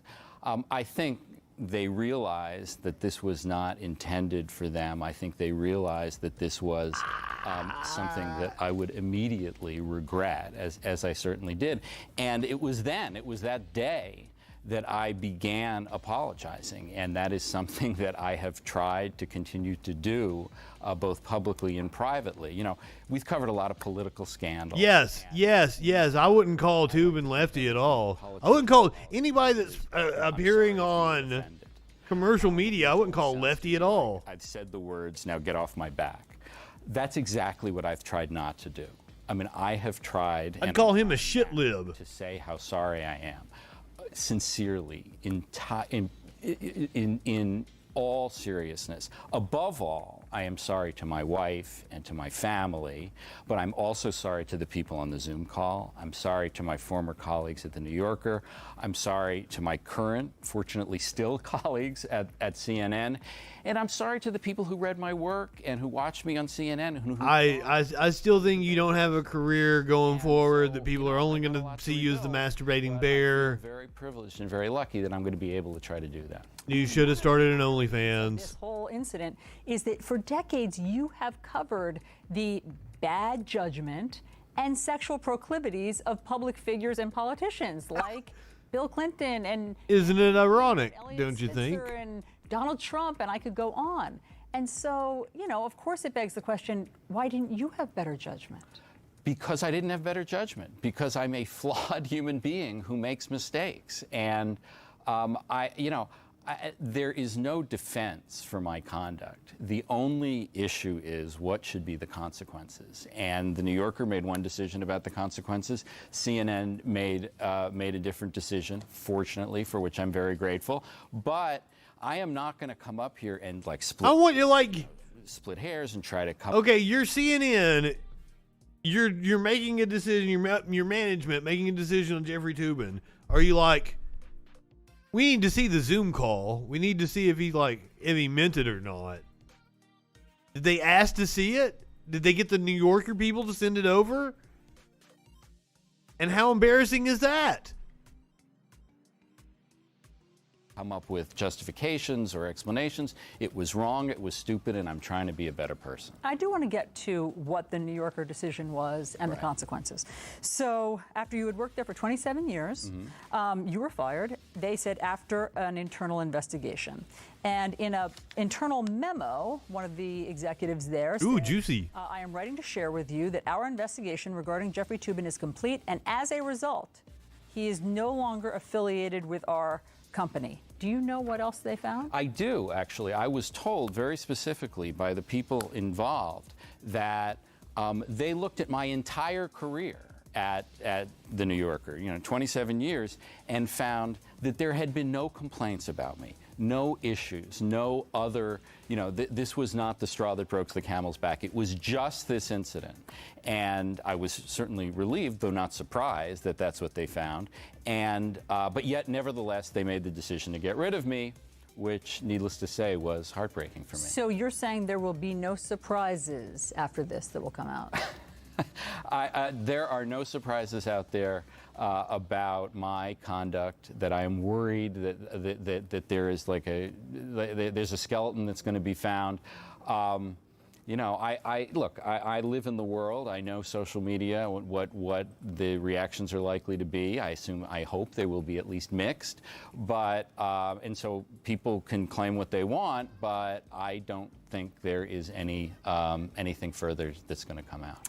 Do you think... I don't know what you mean by pull to Perry Mason. I am the worst person. Is that a reference to the new show? I have not watched yet. No, obviously, I loved the New Yorker. I loved working there. I felt like I was a very good contributor to that magazine for a very long time, and I thought this punishment was excessive. But look, that's true. Why was he more sorry to his wife? Well, embarrassing her, I guess. To be the judge. But the violation was on the colleagues. I thought it was an excessive punishment. I am incredibly grateful to CNN for. Wait, Perry Mason did a trench coat flash? What? I'm completely confused. For them to get rid of me and for CNN to keep me. Other people have weighed in. Yes, indeed. Late night talk shows have had a field day. Hey, you know what? Well, of course. 2 segments on Saturday Night Live about me. That's like, anyway. Not 1, but 2. Did you see it? Did you watch it? I actually did not watch it. I sort of read transcripts, and I guess I saw a little YouTube of it. I try. One thing about all this is I've never thought of myself, even when I was a prosecutor, as someone who was someone who would punish everyone. Not just Cutter. Of the law, and also, as a journalist, I see what you did there. That not every crime deserves the death penalty. So I don't think there's a lot of hypocrisy involved in a claim for leniency on my part, but it is true that people had fun with this, and I am enough a person in the world to know people were going to have fun with it. Well, on that note, even O.J. Simpson took a swipe at you, and even O.J. Holy shit! In all fairness, I did a freaking news about it. And I played the Divinals. When I think about you, I touch myself. Butt of jokes? Yeah, I know, like the 70s detective show, but the only thing I remember about was the theme. It had a really good theme song. It was on while I was a kid, like when grandmother would watch it and I was playing with Legos on the floor and shit. That kind of thing. Many a man flashed themselves while wearing a trench. That happened? That it was a common thread on the show?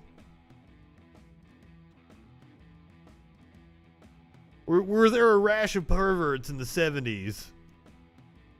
It was like the pervert panic obviously. instead of the And so I'm satanic wondering panic. If you think that that will somehow color your legal analysis in the future. I really don't think so. My dad used to say something. He used to say, you can judge a person by their enemies. And if You shouldn't bring up your dad in your apology for masturbating, sir. Well, Jeffrey, on that note. Welcome back. On to the news? Sure, let's go. Okay.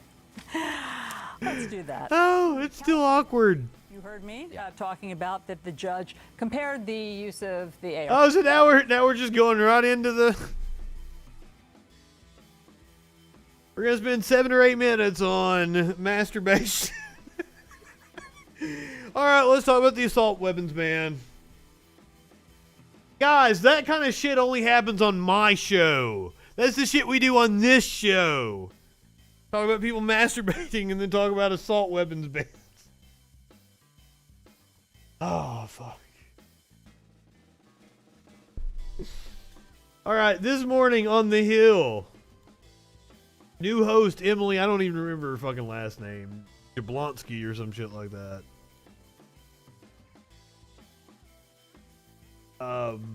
She had Matt Taibbi on. She was having a lot of fun with it. I would have too. The spank bank jar. Well, now, knowing what we know about executives at news organizations that has come out, Matt Lauer, Charlie Rose, apparently, it's just one big game of grab ass behind the scenes at news organizations. It wasn't that way at the local station I worked for, I can assure you.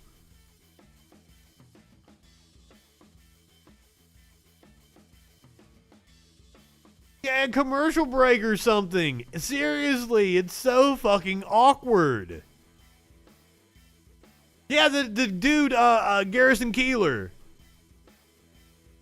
On Prairie Home Companion, yeah. All of them just playing grab ass behind the scenes before they tell you about, the latest tragedy. But I mean, fuck it, I was a news person as well, so was it to, perverts are prone to the fucking position or something?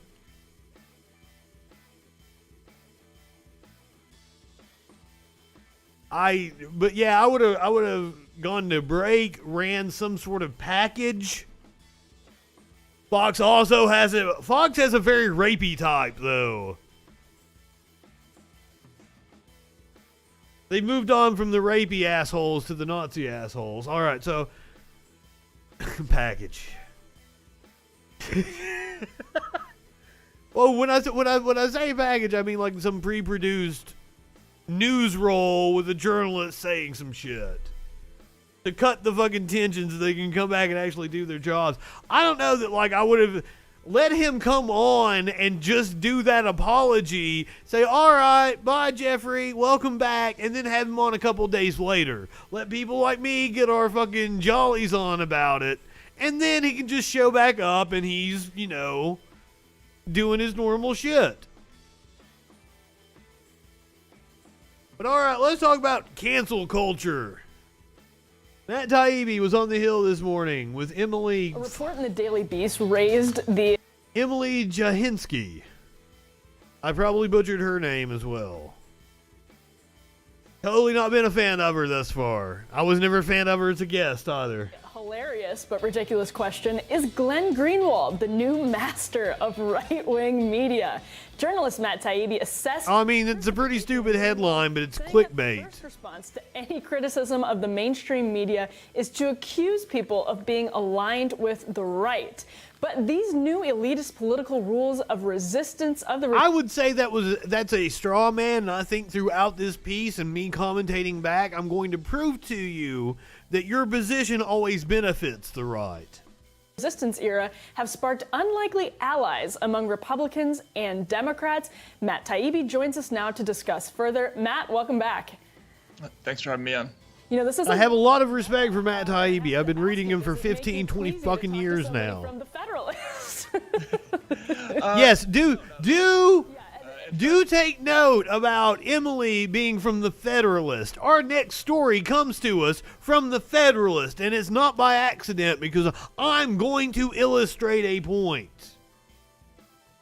And it might have a couple of years ago, but not really. Right, and that's an important point, and that's what you have a fantastic essay on your Substack about all of this, and it basically gets at the common cause you write about against the, quote, epistemic revolution that the left and the right, I guess more of like the populist left and the right, have found amid this era of, the knowledge being too dangerous for the rabble, as you put it, and knowledge being too dangerous for the rabble. All of that good stuff. So can you break down basically... Yeah, it's super meta. But can you break down basically the argument about like what I would call that hyperbolic. Revolution? What does it look like, and why then is there common cause between the Federalist and Matt Taibbi or Glenn Greenwald? It's disappointing to me. Yeah, I think the issue for me is really symbolized in the approach to censorship, which has become a big thing, obviously, in the last couple of years. I started to think about this a lot, especially after Alex Jones got kicked off the internet, and there was this... No one censored Alex Jones! Alex Jones is still on the internet! As far as I know, we can come right over here and go to Infowars.com, and we can see Alex's show from earlier today. Here we go. Infowars.com. Totally on the internet. No one is censoring Alex Jones. Social media platforms which have a business interest, who sell advertising, saw Alex Jones as toxic to their brand and banned him. Alex Jones is not being censored. He hosts perfectly okay. He is hosting his own bullshit online on Infowars.com. You can go and watch all his video. YouTube is not obligated to host his content and give him an algorithm and fucking advertising revenue. They are not obligated. That is not a right. And YouTube banning him is no infringement on on his First Amendment rights. And it's certainly not censorship.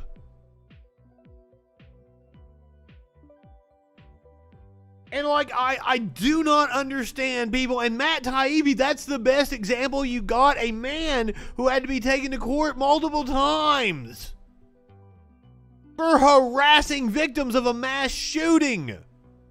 That's the cause you're going to bat for? That's what worried you? It's an initial response by people who I think 15 or 20 years ago would have been kind of down the line traditional ACLU liberals who might have been a little unnerved by it, even if they couldn't stand Alex Jones. This idea of having... Why would I be a nerd? 15, 20 years ago, this shit has been happening to me. Ask me how many times I've been fired from the radio, Matt Taibbi.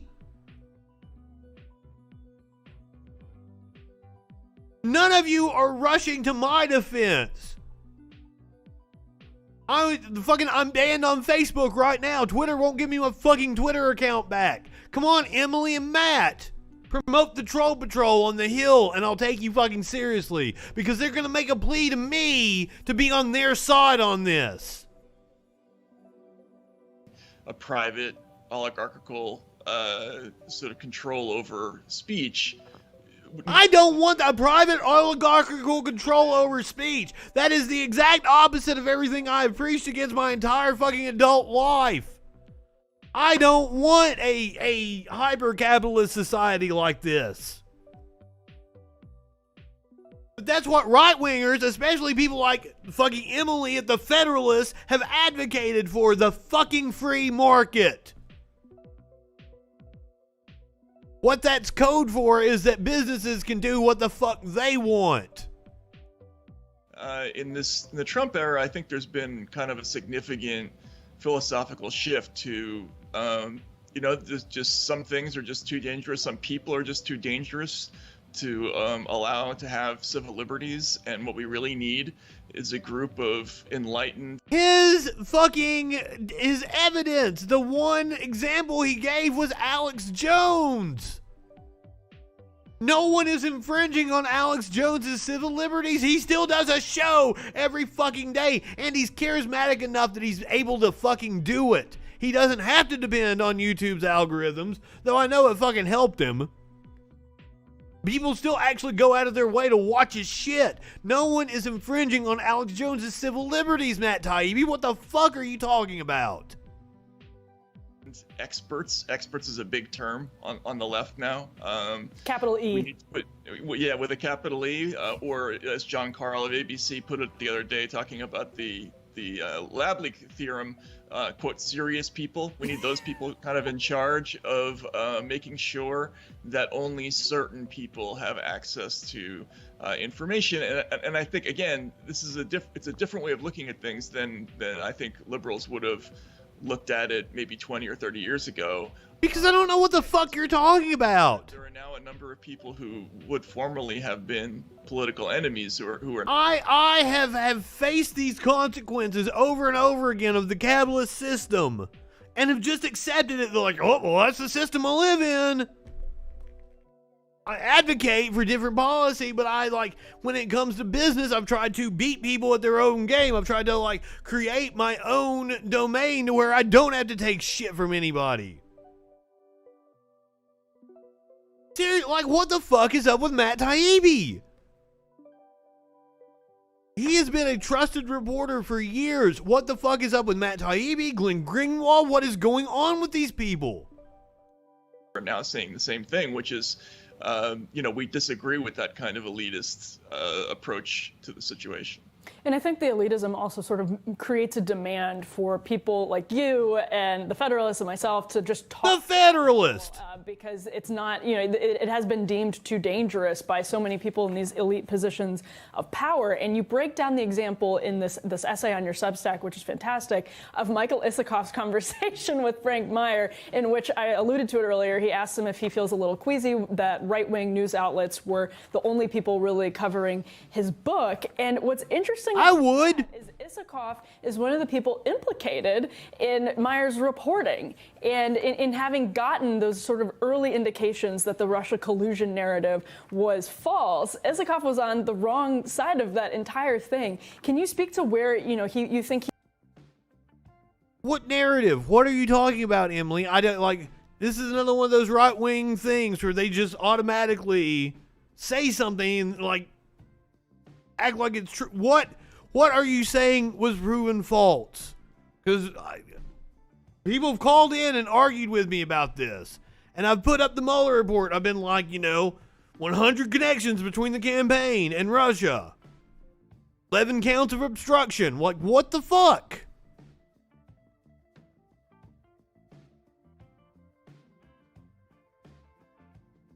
Okay, so here, my position is I will go on any right-wing site. Any right-wing outlet. I have no qualms with going on and being on a right-wing outlet. Absolutely. Please invite me. Invite me on your right-wing program. I would love to argue with you. Please. The difference between me and somebody I don't know, a Jimmy Dore is I'm not going to go on Tucker and be Tucker's puppet. I'm not going to go on and make his point and his point exclusively. If I go on Tucker, I'm going on Tucker to argue something I don't think Tucker's audience has ever heard before. And I'm going to try to fucking talk some sense into them. And I'm going to be adversarial against right-wingers. I'm going to be adversarial against a lot of fucking other fucking quote-unquote lefties or liberals. I'm just adversarial, period. Ha ha. He finds the audacity to ask that question to somebody like Meyer when Meyer is identifying something that was just sort of objectively wrong. He's addressing it. So what's so wrong with at least having that conversation and other people agreeing with basically the facts? Well, first of all, I should say, I always try to go out my way. Oh, but as for like Isikoff, even though I'm sure there are plenty of people like the Dave Rubin. that used to be left and turned like conservative for money, it would be so my fucking Patreon video, go watch it on YouTube, is like me threatening like the right wingers would love me and my asshole attitude if I was a right winger, so you better support me or I'm gonna turn right winger and I'm gonna cash out. It's an empty threat, though. I could never do it. Like, I've tried to sit here and make the right-wing points, and I laugh my ass off or I feel fucking dirty, so I can't ever do it. Last time like in 2017 was the last time I had conversations about being on terrestrial radio. About being on the local AM talk radio, and what it came down to is they didn't want to sell advertising on me. I would have had to sell my own fucking advertising to be on the radio. So, but like, other people, they don't fucking care. But I think you find more genuine people on the left. I think the people on like leftist Twitter actually believe the shit they're saying, whereas people on the right don't fucking know, don't care. Tim Pool is not smart enough to even know where he falls on the political spectrum. He's just saying shit that gets him clicks.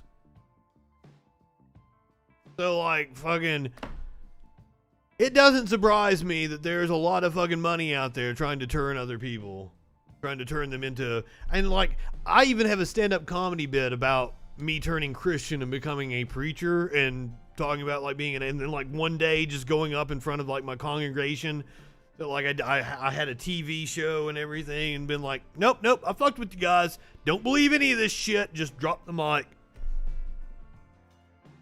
Because I would be a fucking hero in the atheist community if I actually did that. You know, if I took the 6, 7, 8 years to build up the ministry and everything.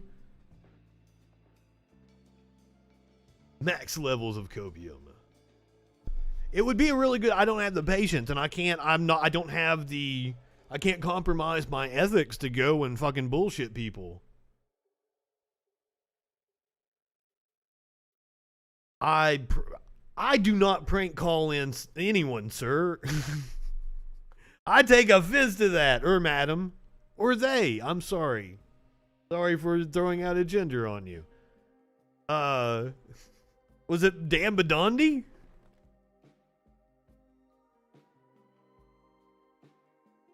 Fucking Dan Badondi. I want to have him on. I want to have him on so bad. I had so much fun with him on Facebook. But they have fragile egos, right? Potato!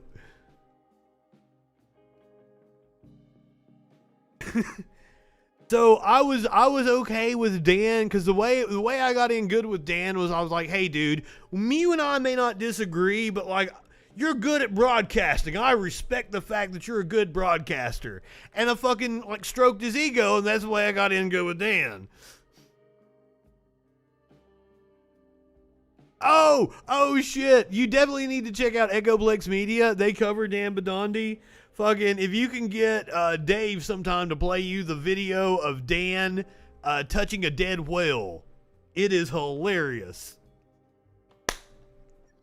And Echoplex is the only people that have that video.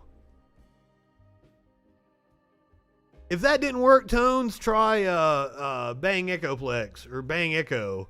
I can't remember what I said it to, but there is a hotkey for it. No, I had differences with him about the reporting on this stuff. He at least answers questions about his reporting on Russiagate, and he's made himself publicly available, so I try to give him credit. Yeah. Right, I still want to know what Russiagate is. The fact that he even had this conversation with Meyer is kind of extraordinary in itself. But essentially what he was saying was what's unspoken in the community, which is the journalistic community, which is that if you do reporting and it helps Donald Trump, or it's perceived to help that side, you're supposed to feel a little bit nervous about it. And if the only people who are re-reporting your work... No, I don't. Thank you, Toads. I'm sorry. I'll send you a fucking list of those macros I made at some point in time. Oh, fuck. Now I forgot what I was saying. No. The criticism was not that, like, you should feel bad about journalism that helps the right. It's that if the only people sharing out your journalism are the right and people that are prone to misinformation, you should probably question your take. See, you know the fucking commands better than I do. Thank you, Tones. Federalist or or it's Fox News or the Daily Caller, normally that's supposed to be a source of alarm. But the reality of the situation is, look at Barry Meyer. He's a longtime New York Times reporter. I don't actually know who that is. He's just written an excellent book that's it's sort of. Oh, there we go. I'm sorry. There's nothing wrong with his reporting, but it's not exclamation point plex. The mainstream outlets or the non-conservative outlets because politically it sends that makes sense. Message. So what Isikoff is basically my stoner ass couldn't remember. How do you feel about that, right? Like, do you want to be left out of the party? Do you want to be excluded? Because that's the unspoken threat of the journalistic community right now.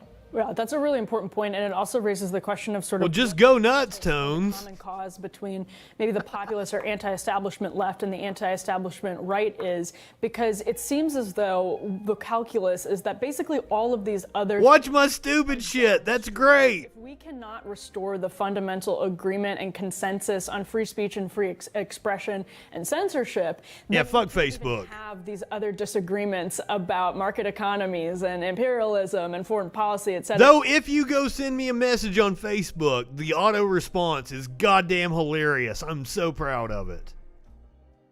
etc. Do you think that's an accurate way to sort of look at why the left and the right come together? Because it really, there may be more ideological consensus these days in the populist era than there previously was, but at the same time, there's these huge differences and these huge gaps still exist. But if you can't even have those disagreements if you can't at least... I don't know, there's a huge disagreement with me and Matt Taibbi now, and I was always on the same side as him. There are enormous differences. I would say politically, I probably don't agree with really anything that, that the modern Republican Party is in favor of, except for a couple of things like these issues on censorship. But I don't agree with it at all. The debate this is dumb as fuck. Should we work to try to restore the basic institutions that allowed us to have a free dialogue previously, or should we just... Oh, now notice the scrutiny that he paid to the so-called Russiagate. I think he even mentions Maddow sometime. Like, I can't go for any more of this. But Emily works for an organization called The Federalist. Now let's see one of the recent articles by The Federalist and see what kind of journalistic integrity we're dealing with here. Study says anti-cop commie sympathizer LeBron James is the most hated player in the NBA. Published on June 8th, 2021 by Gabe Kaminsky. That's the kind of hard-hitting journalism you get from The Federalist. Totally not biased at all. A newly released study found that Los Angeles Lakers star LeBron James, there's no link to the study. I do not know what this study is. Let's see if they actually tell us. That LA Lakers star LeBron James is the most hated player in the NBA. Sports Insider, an online betting platform, put together a geotagged map and found that James scored lowest in favorability in 24 of the 50 states. One of the specific phrases used for the research was, "I hate LeBron." This doesn't seem like research or a study at all. The quote-unquote study analyzed 70,000 tweets, hashtags, and phrases. Also, I would think it has nothing to do with his political beliefs, as they're trying to imply anti-cop commie sympathizer LeBron is the most hated player with his BLM shirt on. I'm highly doubting it has anything to do with that. It has to do with, the Lakers are this dynasty that kicks a lot of teams' asses. And a lot of people regard him as one of the best players in the league, if not the best player of all time. I know nothing about basketball. That's my fair assessment of what the people say, what I hear the people saying.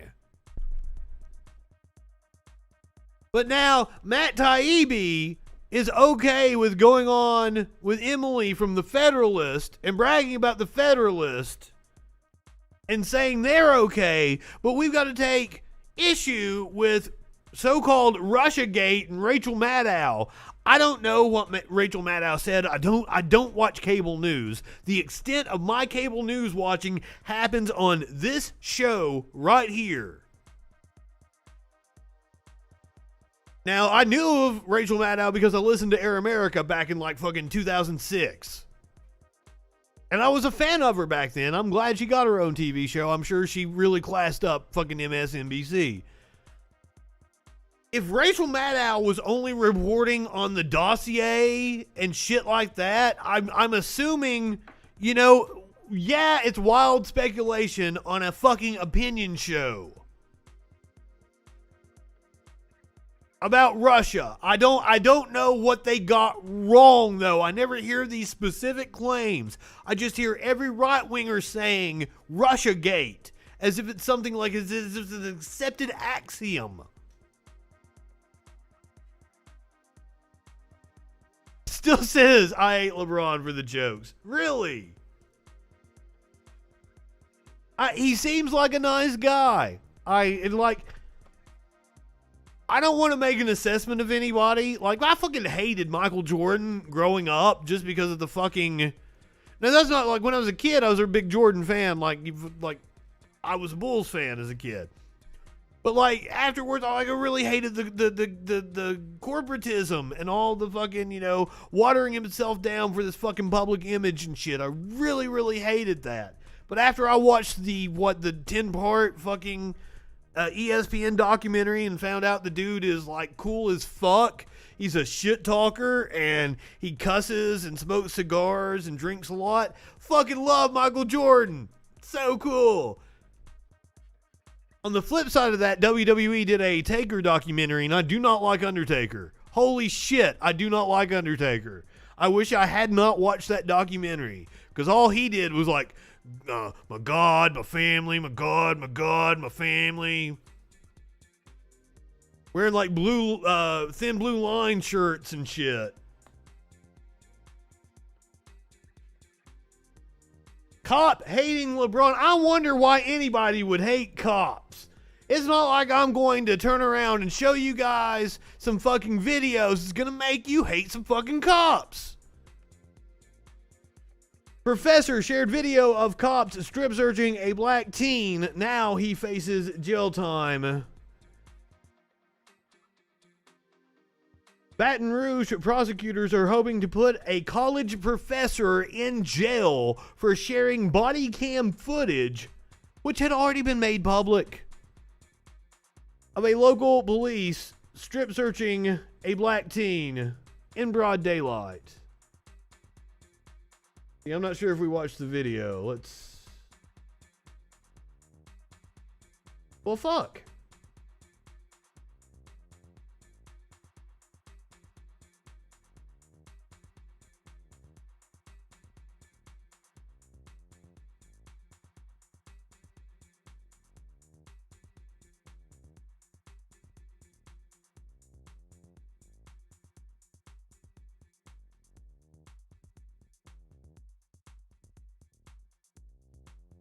I want to watch this stop.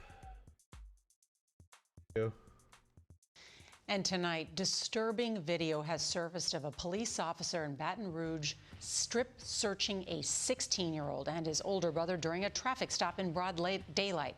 That officer is now under investigation, and we warn as well he should be. It's hard to watch. Here's CBS's Jeff Begaze. There's at least 3 or 4 people in the car. Content warning, fuckers. Stop on New Year's Day in 2020. Clarence, warn you, the video is hard to watch. Here's CBS's Jeff Begaze. There's at least 3 or 4 people in the car. Within minutes after a traffic stop on New Year's Day in 2020, Clarence Green is standing in the street behind an SUV with his pants down and his underwear exposed. Hey, stop. Come on, bro. You can't do that, bro. I can. What the fuck? Him in public in a search for drugs. And then Green's 16-year-old brother is searched in the same manner. Come on. Thomas Frampton is I Green family attorney. charged him with child pornography. bears a closer resemblance to sexual assault. Charge him with child sexual assault.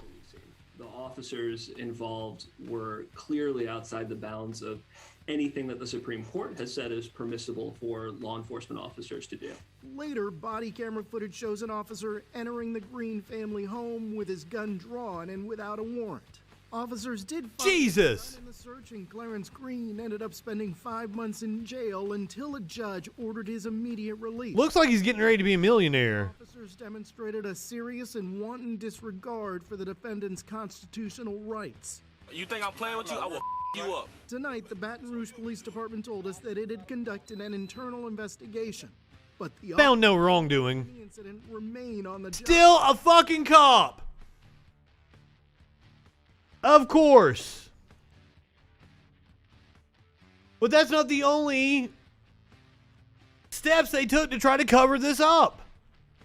Thomas Frampton, an associate professor of law at the University of Virginia, posted video to YouTube of 23-year-old Clarence Green and his 16-year-old brother to draw attention to their case. The footage shows Baton Rouge cops pulling down both boys' underwear in the middle of the street. At one point, one of the cops, Sergeant Ken Camillo, also enters the Greens family's home with guns drawn without a search warrant. Now, the parish attorney's office for East Baton Rouge has petitioned the court to hold Frampton in contempt of disobeying the court, and a judge has called for the professor to appear for a hearing. Prosecutors are pointing to a Louisiana law that prohibits sharing information relevant to a case in the juvenile delinquency court. Oh my God! And they're using his status as a juvenile to fuck the professor over that recorded it, to try to chill his First Amendment rights. Fuck them. There's been multiple things coming out of Baton Rouge. They shot some kid at a gas station.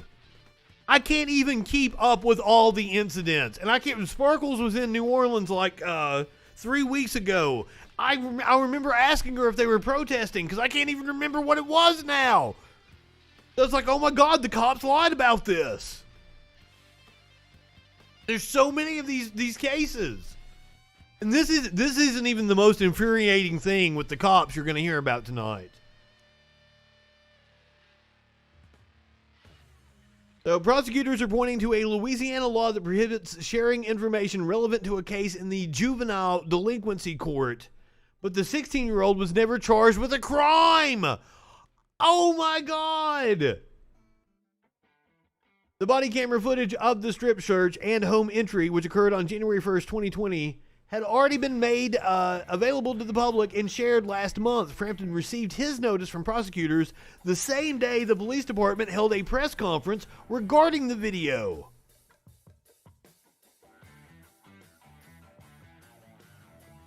By seeking to jail a law professor who lawfully shared video of police misconduct, your actions directly implicate the First Amendment.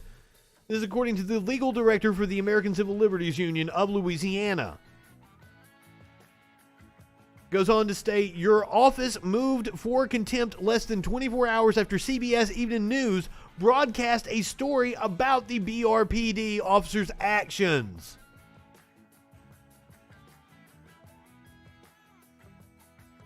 Police can be heard on body camera footage saying, if you don't shut the fuck up, I'm going to come in and fuck you up. At one point, the boys tell the officers they can't strip search them in public, and one cop responds, I can. Because cops think they can do whatever the fuck they want.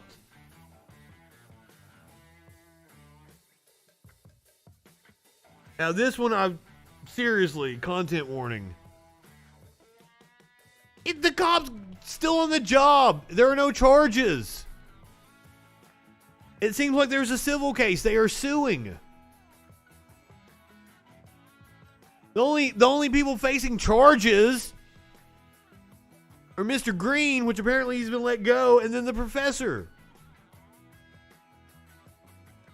Fucking cop hater, LeBron.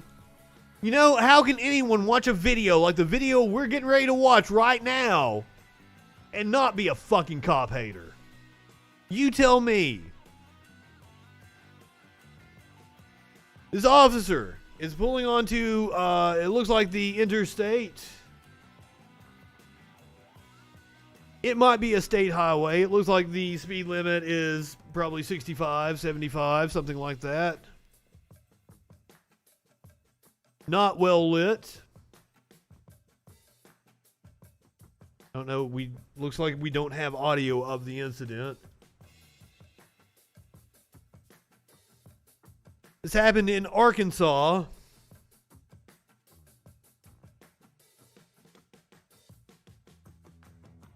He's going to be pulling up on a woman who is pregnant. And he's going to attempt to pull her over for speeding.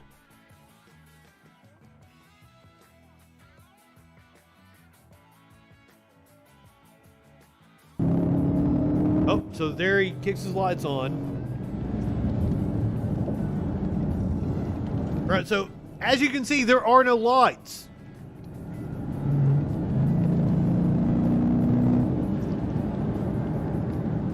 So she's got her hazard lights on. She's clearly indicating that she's going to pull over. She doesn't feel safe pulling over here on this shoulder, which is completely understandable. But this little asshole cop is going to pursue as if it's, a hot pursuit. It's a murderer or a terrorist or some shit. This is yet again why cops should not be allowed to even pull people over. It is her right. The Supreme Court has ruled you are within your right to go to a well-lit area, a populated area. And she gave the indication that that's what she was doing by putting on her hazard lights.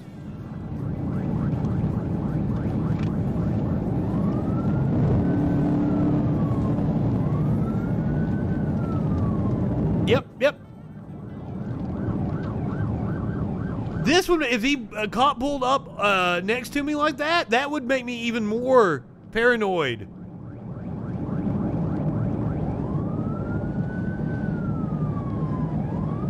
And clearly she hasn't had an exit. It has been concrete median the entire way. She's now coming up on an exit. I saw the sign. And it looks like she's going to pull over at this exit.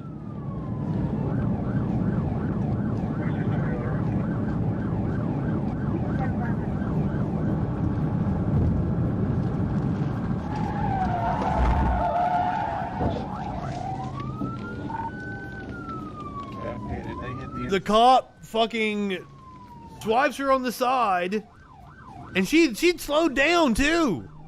I mean, they're probably doing what, like 45, 50 miles an hour? Fucking asshole wrecks her.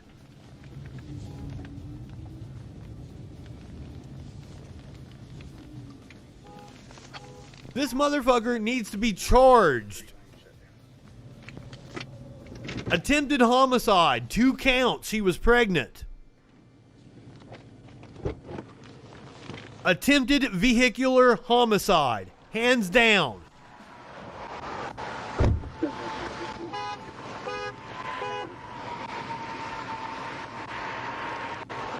He's not even acting like he's that concerned. Oh, that's never gonna... They never put them in the general population. That never fucking happens. Right here. Come out this way. Can you come out?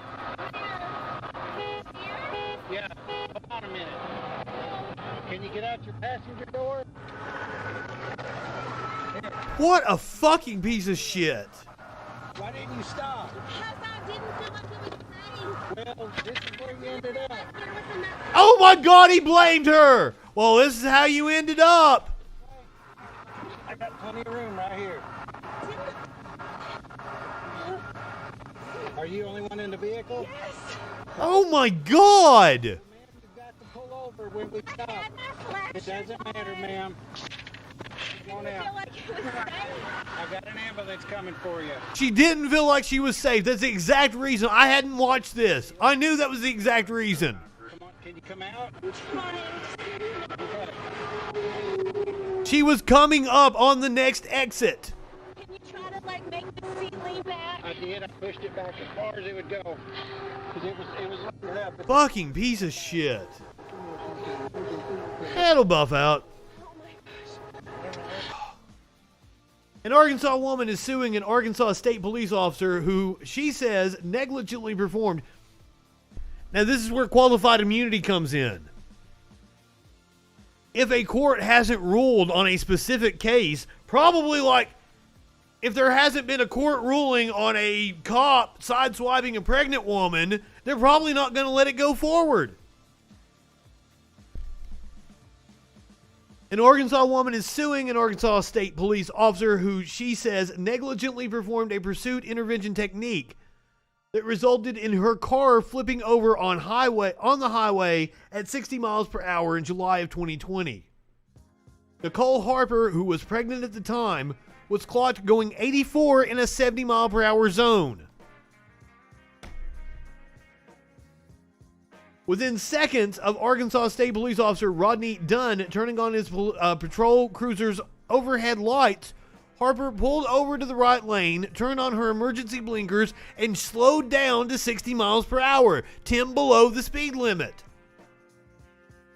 She was unable to safely stop her vehicle on the right or left shoulder due to concrete barriers and a reduced shoulder being on both sides of the road, leaving her with no room to safely pull over. I also say there was no lights. There weren't street lights anywhere. Dashcam video of the incident shows that about 2 minutes after turning on his lights, Dunn hit the pregnant mother's back left bumper, sending her car crashing into the concrete barrier and flipping over. I thought it would be safer to wait until the exit, Harper can be heard telling Dunn while upside down in her car, because duh, of course it would. No, ma'am, you should pull over when law enforcement stops you, he says after he fucking flipped her car. Accuses her of fleeing. When people flee from us, that's what happens.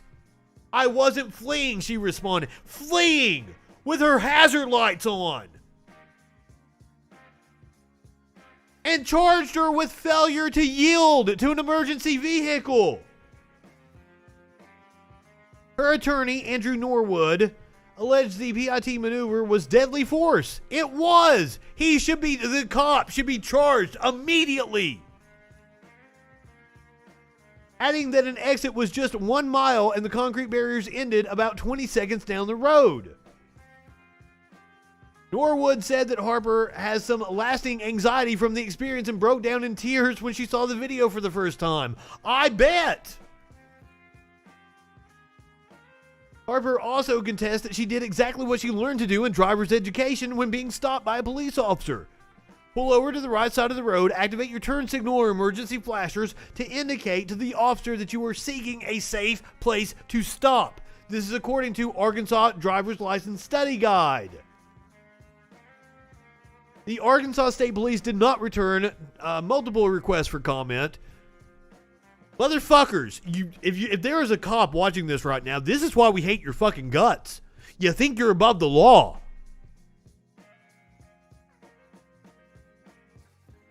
Cops do not know or do not care about the fucking law. And I am convinced that law enforcement attracts sociopaths and psychopaths.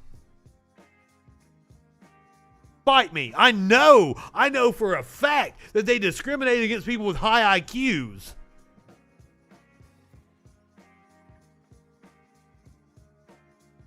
There is no excuse for it, and I cannot believe that we are reading this and that officer hasn't been charged, that she is having to file a civil suit. They charged her.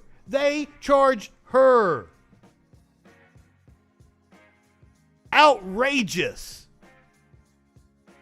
Let's not go bashing narcissists here. You have to be kind of narcissistic to do a show and have Justin FREAKIN painted everywhere, you know?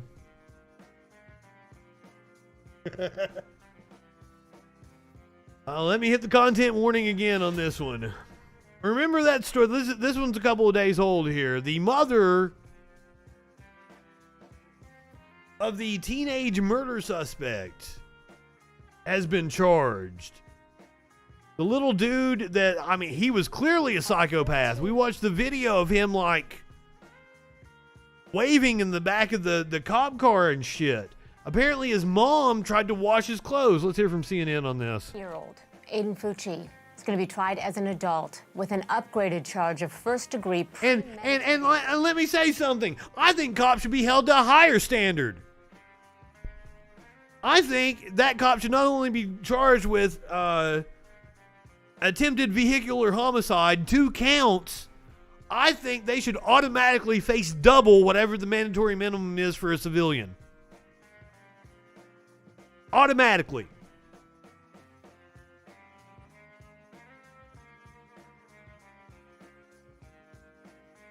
I do know, like, it's something like 40% are self-reporting that they're wife beaters. They're very prone to fascism. They're authoritarian as fuck. A lot of right-wingers are authoritarian. They don't actually believe in democracy and a fair society. They believe in hierarchies. So yeah, we're pretty ACAB around these parts. But anyway, back to the kid in Florida whose mom has apparently been charged now. An adult with an upgraded charge of first-degree premeditated murder. He is accused in a vicious stabbing of 13-year-old Tristan Bailey in Florida. She was found dead with 114 stab wounds. God damn! Reported missing and found on Mother's Day, no less. Prosecutors say witnesses told authorities Fucci had made statements about killing someone by taking them into the woods and stabbing them. CNN legal analyst and criminal defense attorney Joey Jackson with us. Old psychopath. Joey, I want to play some of what the state attorney is saying, particularly when he's making this announcement that... and then, by the way, there are little psychopaths running around. The other day when Sparkles and I were out to dinner, she mentioned something about the kids that were in a shootout with the cops. And she said apparently they had assault rifles. I'm like, well, you know the cops are lying. We watched that video. The cops weren't lying. No, the kids had assault rifles. They were actually trying to shoot the cops. And like in that situation, I actually gave the cops props. They showed restraint. Think about how long it takes to stab somebody 114 times. Seriously. That was premeditated. That's honestly, that's a psychopath. An adult here. It's a sad decision and a sad state of affairs. But it was clear to us after we looked at what happened that it was... I mean, I can't disagree. I mean, normally I'm not for charging kids as adults, but... As an adult. But it was really the only choice that we could make. So if he's charged as an adult, Joey, does that mean he will be sentenced as one as well? Yeah, Christy, good morning to you. You know, every jurisdiction throughout the country has different laws as it relates to juveniles and how to treat juveniles who commit horrific offenses. Of course, Florida has a law wherein the prosecutor has the discretion to make that decision if you're as young as 14. And here we see an instance of a brutal... I did see that. That was horrible. You know, unimaginable when you look and you read and you hear about the 104... Was that the kid I think it was in Chicago? Knife apparently was stuck in the cheerleader's scalp. You know, her body left in a ditch, you know, can't even begin to go on with respect to the gruesome types of details that came about. And bragged about it, apparently. And what happened here. Oh, well, even CNN showing the car flipping. Good. We need some attention on that. All right, let's get into a little more lighthearted fare. Let's listen to some dumb fucks bitch about socialism. This is a teacher at a school board meeting who says she's tired of schools pushing socialism. To parents and teachers and students who are too afraid to come and speak forward. Parents, the longer that you wait and you don't hold... So remember, this is a teacher. By the way, she's wearing a shirt that says "Make Education Great Again," so that should give you an idea of the kind of person we're dealing with. Abuela.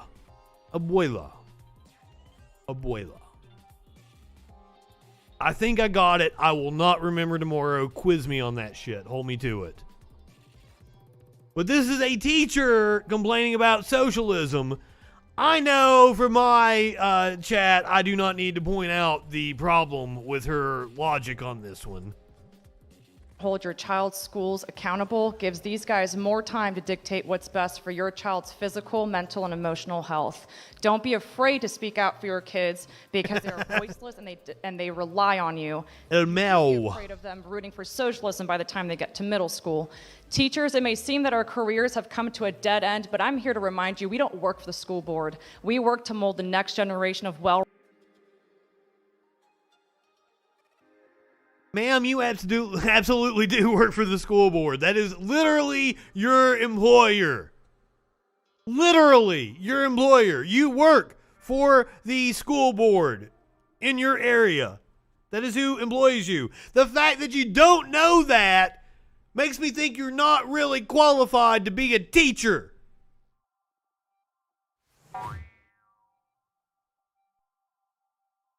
I'm here to remind you, we don't work for the school board. We work to mold the next generation of well-rounded American patriots. So don't give up.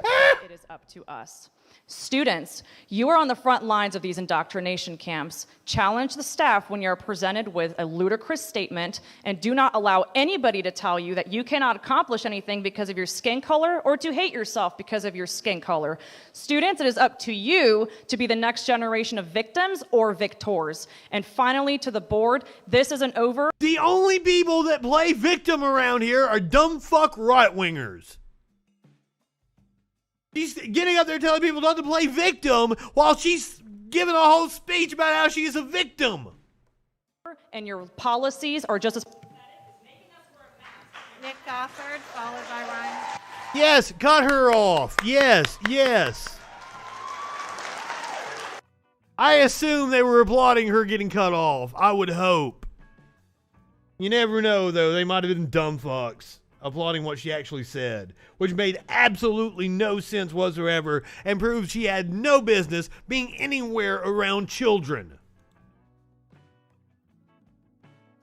Let's see this one from New York.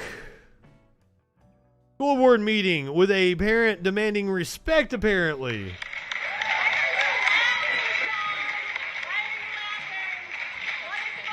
Thank you, Mr. Grani. That concludes the special, the visitor speaking time. So I'll turn it over to Superintendent's report. Be respectful. You're an elected representative to represent us. This isn't about you, Mark. You're not going to stand up here. Wait a minute, did he just yell out, be respectful, in the middle of a meeting?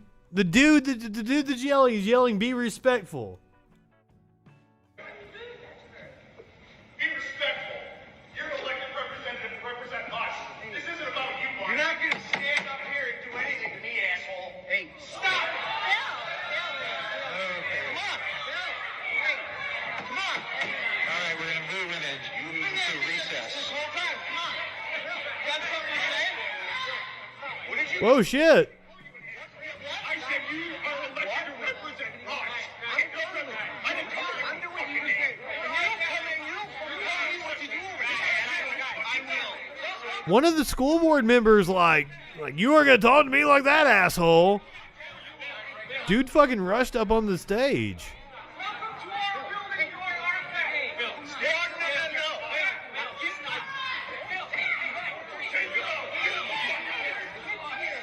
He's pissed. Would you like to thank us for inviting you to our meeting? You can back over there.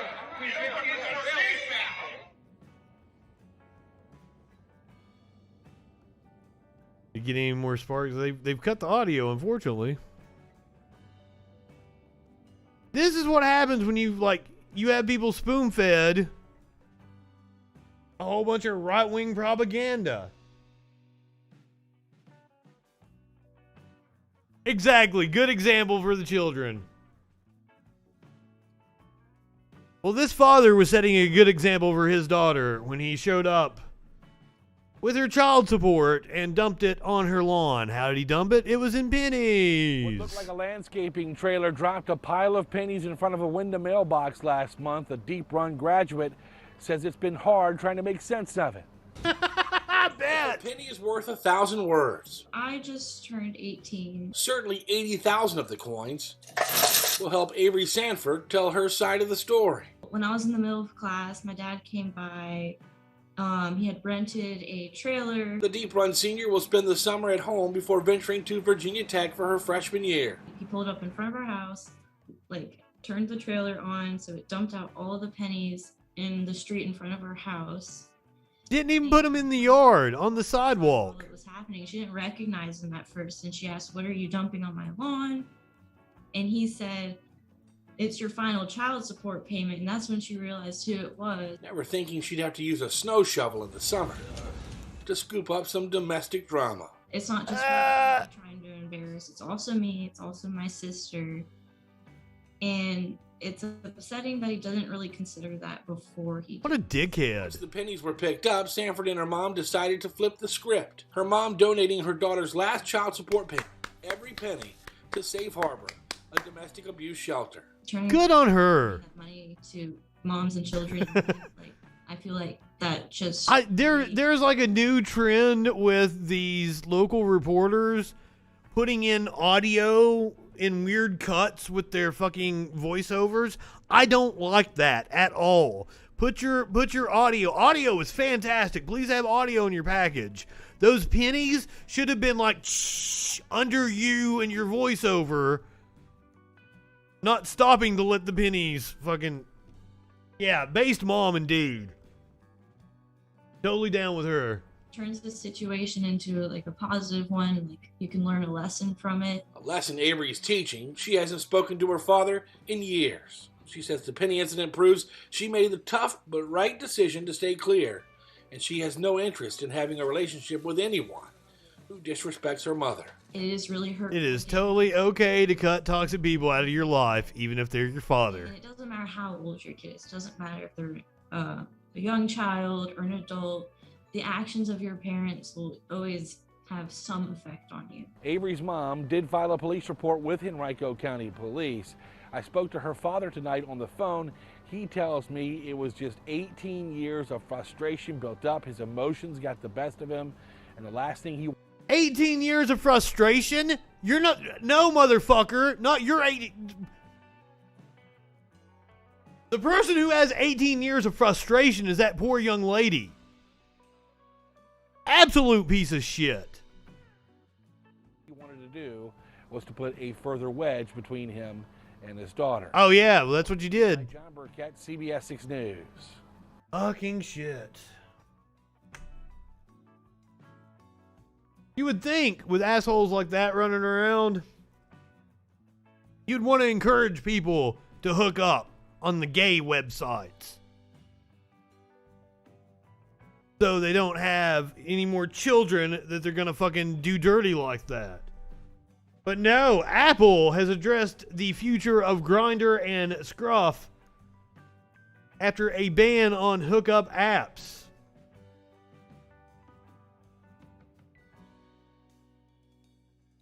Seriously, that dude, I would love to punch that. Oh, sorry. Sorry, Twitch. I didn't say that. I don't want to punch anybody. I didn't say anything. Nope. Alarms were raised on Monday, June 8th, after the tech giant Apple issued new regulations in its App Store following the announcement of its iOS 15 operating system. The App Store guidelines. Now, I don't know anything about Apple. I'm not an Apple person. I'm very much an open source kind of guy. Producer Dave has tried to get me on the Linux. I understand the benefits of Linux, but I need to be Windows for the programs I use for my video editing. Yeah, it's kind of funny that we're not hearing about Tinder or any straight dating sites. Plenty of Fish, Christian Mingle. The App Store guidelines have long told iPhone and iPad developers what kind of behavior and activity the company will tolerate within its ecosystem, as well as what ones it will likely reject. This time, Apple tightened the rules against apps with pornographic content. overtly sexual or pornographic material defined by Webster's Dictionary. Oh God, this is a Bill Hicks bit. As explicit depictions of displays of sexual organs or activities intended to stimulate erotic rather than aesthetic or emotional feelings. Now, I'm pretty sure that Grindr doesn't let you have your dick as a profile picture. I might be wrong on that. I think it has to be one of your secondary pictures. I don't think your dick can be your profile picture. First they came for the dope. The change comes alongside a raft of other tweaks that take aim at scammers and fraudsters and seek to boost privacy. Now, I will say Grindr has been very spammy as of late. So is Tinder. Both. Will Grindr or Scruff be removed from the App Store? Apple confirmed to Apple Insider that the new guidelines won't amount to a crackdown on queer dating apps. That's good. Apps such as Grindr or Scruff will in no way be impacted by the guideline. Rather than target dating apps, the new guidelines will seek to block apps that use hookups as a cover for pornography, prostitution, or human trafficking. I didn't know that was a thing. So we'll keep an eye on it. So they're saying it's not going to affect Grindr and shit, but we'll see what actually happens in a few months after implementation. Because, you know, Apple is so good about taking care of you and protecting your data, right? They would never do anything to violate your rights. Not like, uploading pictures that were on your phone after you took it to the Apple Store. Apple paid a multi-million-dollar settlement to an Oregon woman after repair techs the company had contracted published nude photos of her from her phone on her Facebook.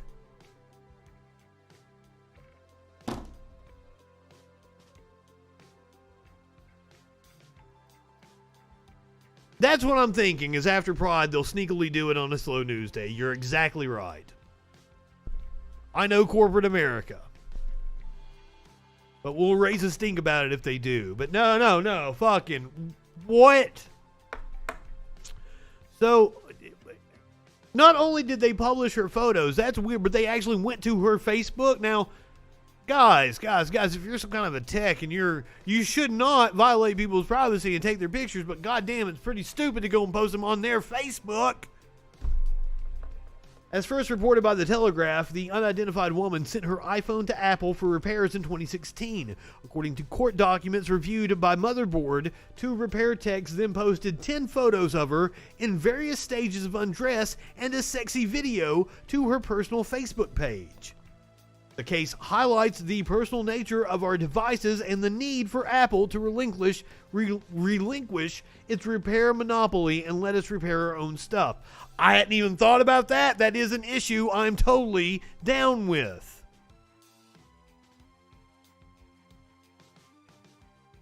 As someone who repairs his own stuff.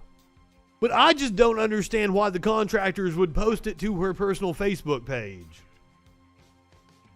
According to court records, the woman found out this happened when one of her friends reached out to say her nudes had been uploaded to Facebook. She pulled them down and threatened to sue Apple for invasion of privacy and emotional distress, at the very least. In this case, the people who uploaded the photos and videos worked for a company called Pegratron, which is a company Apple works with to do repairs. Now, that's also an issue with companies, and it's huge in like construction industries, these oil rigs and shit. There's all these contractors and subcontractors that they are able to reduce their liability. So you might work for Apple, but you work for Apple as a vendor, and you don't actually have accountability with Apple should something go wrong. For years, Apple has been arguing to legislators that it needs to tightly control who is able to do repairs on iPhones and other Apple products. It's a bunch of bullshit. One of the reasons why I do not fuck with Apple. One of the core arguments it makes is that allowing unauthorized repair companies to fix iPhones will lead to privacy violations and will cause security problems.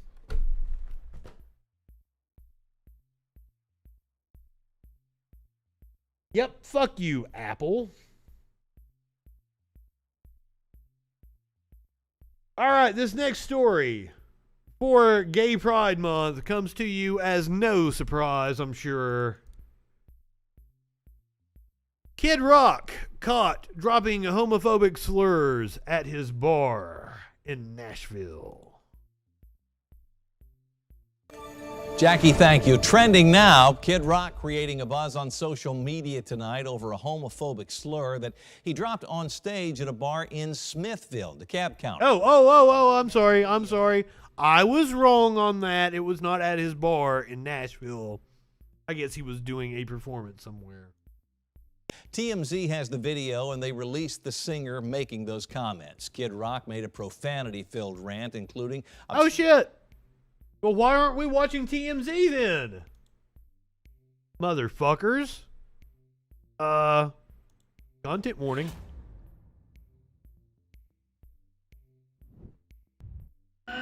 Future. Fuck your iPhone, yeah! You can post this, you can post this, you can post this dick right now. You fucking that with your phones in future. Fuck your iPhone, yeah! You can post this, you can post this. Man, he sucks ass. By the way, I've been to so many concerts in my life. I'm a concert head. I've seen Kid Rock live. I spent most of my time on the patio drinking beer and smoking cigarettes. I'm sorry. Fucking Kid Rock sucks ass. And he's a fucking middle class bougie asshole from Michigan. He's not even Southern. You fucking No, fuck you, Kid Rock. Fuck you. You're not an American badass. You're an American chud.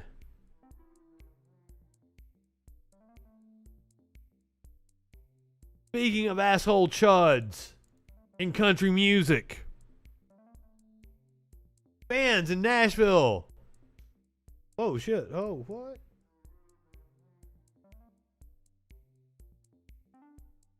Open us a private window here and see if we can pull up this story.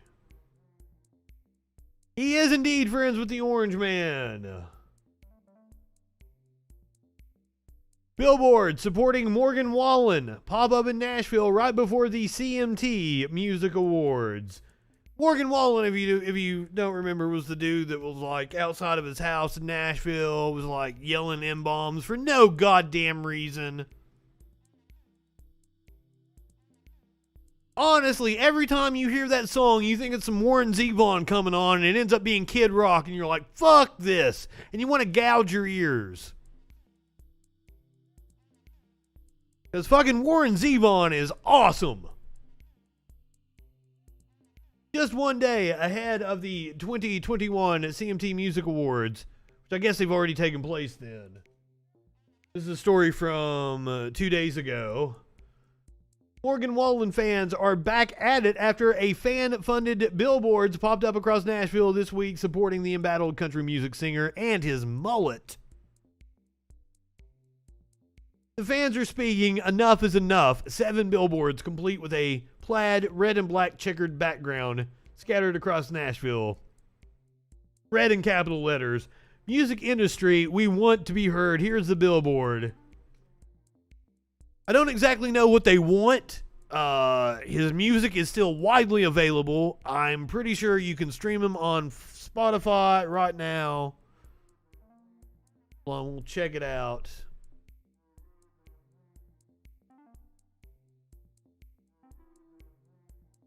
I'm sorry, I thought I was opening Spotify. There we go. Pretty sure Morgan Wallen is still available.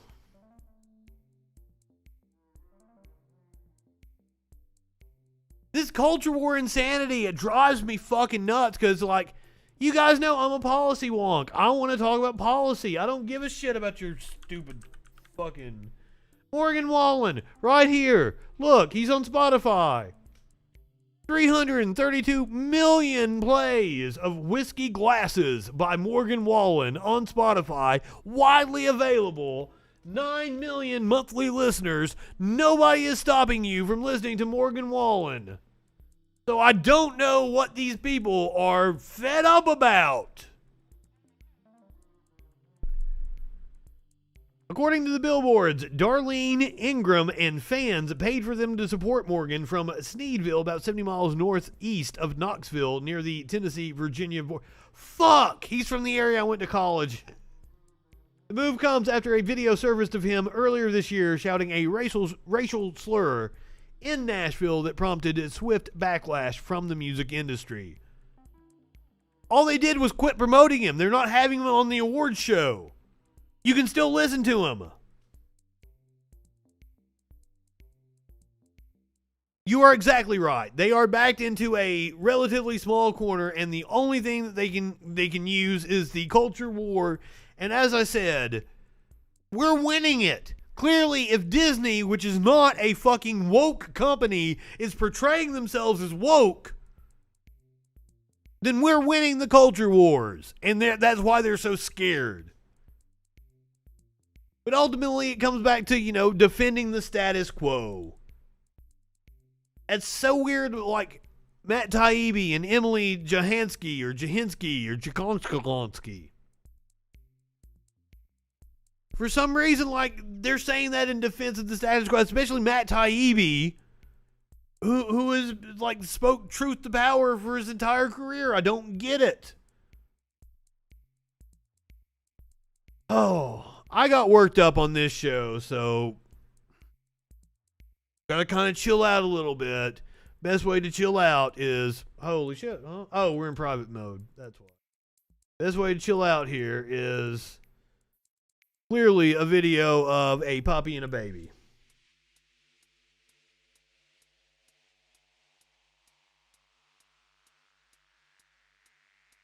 I'm sorry. We need to watch this invention that helps you butter your corn. The easiest way to butter your corn on the cob on a hot summer day. Simply grab yourself a fresh stick of butter and using our patent-pending firm grip design, place the butter. Makes perfect sense. Then simply and hey, you don't get butter all over your hands. Get the job done this summer when you use the Cobb Quickie. The Cobb Quickie, that is amazing. Unnecessary inventions on YouTube. Go check them out. There's a puppy and a baby. It looks like it's a little, is that a little pitty? Or is that a pinch? No, you do not use the puppy as a sex toy. What kind of sick shit is that? Don't ever come into my chat saying that kind of shit. I'm just playing with you.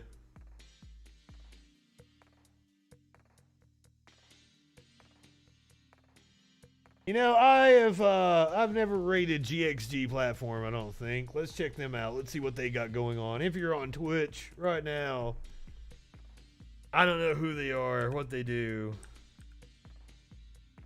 They say they're doing politics. Hey, we want more. Oh, the baby and the puppy went away. I'm sorry. I apologize. I was going to play it again.